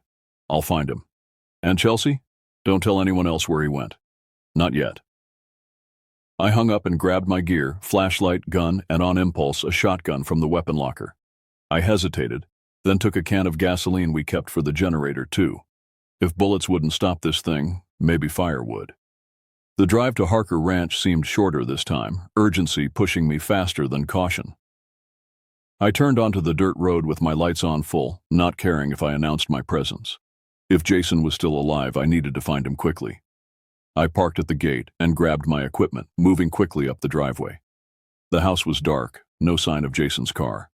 I called his name, my voice echoing in the still night air. No response. I approached the house cautiously, flashlight sweeping the area. The front door was open wider than before, and fresh footprints in the dust led inside. "Jason?" I called again, stepping through the doorway. "It's Sheriff Garrett. Are you in here?" Nothing but silence. I moved through the house room by room, following the footprints. They led to the kitchen, of course they did, and then stopped. No sign of Jason, just the dusty floor and the lingering smell of decay. Something caught my eye, a glint of metal in the corner. I moved closer and found a camera, the lens cracked, lying on the floor. Jason's father's camera. Kneeling, I picked it up, checking to see if it still worked. The power button lit up the display, showing the last image captured, a blurry shot of the kitchen, empty except for broken furniture and decades of dust. I clicked through the previous images. Jason had taken several shots of the house interior, methodically documenting each room. Nothing unusual until the 5th image. It showed the living room, but in the doorway, partially obscured by shadow, was a tall, thin figure. Just the suggestion of a shape could have been a trick of the light. But I knew better. The next image was clearer. The figure had moved into the room, standing near an overturned couch. Though still shadowy, I could make out those two long limbs, that elongated head. The next shot was just a blur, as if Jason had moved suddenly while taking it. And the last image before the empty kitchen shot turned my blood to ice. It was clearly taken in panic, the frame tilted and partially obscured by what looked like Jason's fingers. But in the center of the image, perfectly in focus, was that face. The face that had haunted my nightmares for weeks. No eyes, just dark pits. That too wide mouth with too many teeth. And it was smiling. "Oh God," I whispered. "Jason." A sound behind me. A soft scuff of movement. I whirled around, gun raised, but the doorway was empty. Another sound, from the hallway now. Like something being dragged. I moved toward it, shotgun now in hand, flashlight illuminating the dusty corridor. At the end of the hall, a door stood ajar, leading to what had once been a bedroom. The dragging sound came again, followed by a wet tearing noise that made my skin crawl. I approached slowly, every instinct screaming at me to run. But I couldn't leave without knowing what happened to Jason. I owed him that much. At the doorway, I paused, listening. The sounds had stopped. I took a deep breath, then pushed the door open with the barrel of the shotgun. The beam of my flashlight caught it immediately. The creature, crouched in the center of the room over a dark shape on the floor. It froze, head slowly turning toward me with that jerky, unnatural motion. For a moment we stared at each other, hunter and prey, though I wasn't sure which was which. Then its mouth opened, wider than any human mouth could, and it spoke. "Danielle." The voice was wrong, a wet, gurgling approximation of human speech. But worse, it was Jason's voice. "Come in, join us." I fired the shotgun without thinking, the blast deafening in the enclosed space. The creature jerked backward, a chunk of its shoulder disappearing in a spray of dark fluid. But it didn't fall. Instead it laughed, a horrible, bubbling sound that made my stomach turn. "That hurt," it said, still in Jason's voice. But not enough. It unfolded itself to its full height, its head nearly touching the ceiling. I fired again, catching it in the chest this time. It staggered but remained upright. I backed out of the room, fumbling to reload. The creature followed, moving with that strange, jerky gait like a spider with broken legs. "You're different," it said, its voice changing, deepening into something older, more guttural. "You saw me. You ran. But you came back. They never come back." "What are you?" I demanded, buying time as I retreated down the hallway. It tilted its head, an eerily human gesture from something so inhuman. "Hungry," it replied simply. "Always hungry." I fired again, the shot going wide as I stumbled over debris. The creature lunged forward with impossible speed, one long limb lashing out to knock the shotgun from my hands. I fell backward, scrambling away as it loomed over me. "Daniel Garrett," it said, and this time the voice was mine. My voice, but wrong, like hearing a recording played at the wrong speed. "Sheriff, protector, alone." I drew my service pistol and emptied the magazine into its torso. Dark fluid sprayed from the impacts, but the creature barely seemed to notice. It reached for me with those two long fingers, claws gleaming in the beam of my dropped flashlight. "Not alone," I gasped, my back hitting the wall. "Others know. Others will come." The creature paused, head tilting again. "Lie," it said. "They never believe. They never see. Only you. Only the ones I choose to see me." My hand found something solid, a piece of broken furniture. I gripped it, ready to use it as a weapon, futile as it might be. "Why me?" I asked, still trying to buy time, to think of a way out. "Why show yourself to me?" It leaned closer, that terrible face inches from mine. I could smell its breath, like meat left too long in the sun, like something long dead. "Because you're interesting," it said, almost conversationally. "Most run, scream, die.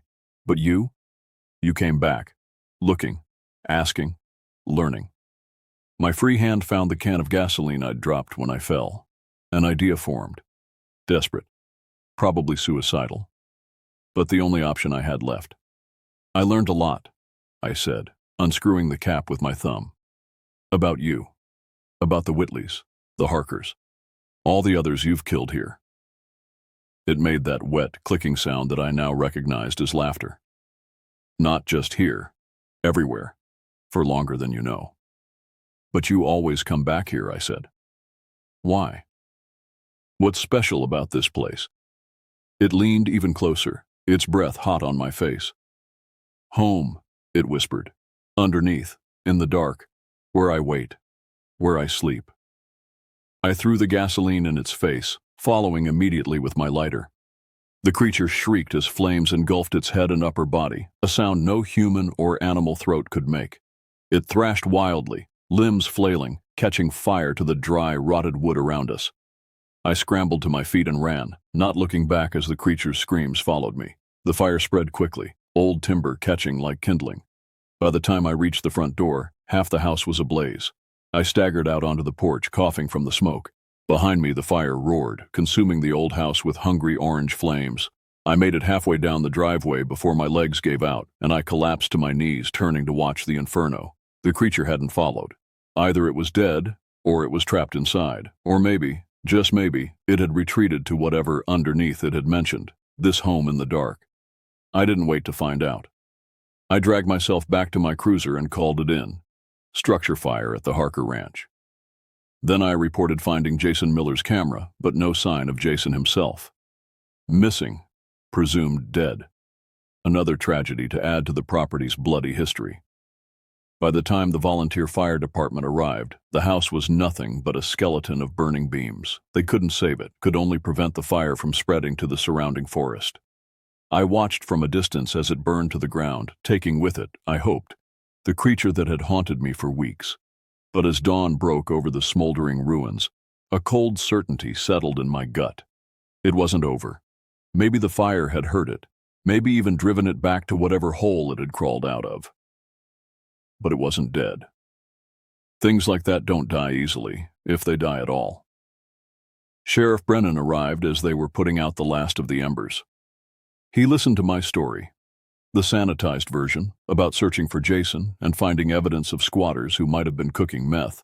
A fire accidentally started in the confusion. And the boy? He asked, looking over the blackened foundation. No sign of him, I said truthfully. But I found his camera. The house was empty when I got here. Brennan studied me for a long moment, his expression unreadable. Danny, I think you should take some time off. This whole thing with Tobias Reed and now the Miller boy, it's hitting you hard, understandable, given your history with this town. I nodded, too exhausted to argue. Maybe you're right. He clapped me on the shoulder. We'll keep looking for Jason, and my office will handle things here for a while. You get some rest. As he walked away, I turned for one last look at the ruins of the Harker house. In the center, where the kitchen had been, the ground had collapsed inward, revealing a dark space beneath. A cellar or cave I hadn't known existed. Home, the creature had said. Underneath. In the dark. I shivered, despite the heat still radiating from the ruins. It would be back. Maybe not tomorrow, maybe not next year. But it would be back. And when it did, I would be waiting. Because that's my job. I'm the only cop in Osborne, a town so small, it doesn't have more than 2 streets of its own. Not much ever happens here, unless you count the annual county fair, where local kids drink too much moonshine and get themselves in trouble. Or unless you count the thing that lives at the edge of town, the thing that waits in the dark, the thing with too many teeth and a hunger that never dies. I know what I saw, though I'll never say it out loud to anyone who asks. There's no point. People like things that fit into neat little boxes, and whatever that thing was, it didn't fit anywhere. So, I keep doing my job. Patrolling the streets of Osborne, breaking up bar fights, checking in on the old folks, and pretending like nothing ever happened. But sometimes when I'm driving out near where the old Harker place used to stand, I can feel it. Like it's still there, just waiting. Maybe one day it'll get hungry again, and when it does, I'll be the first one to know, and this time I'll be ready.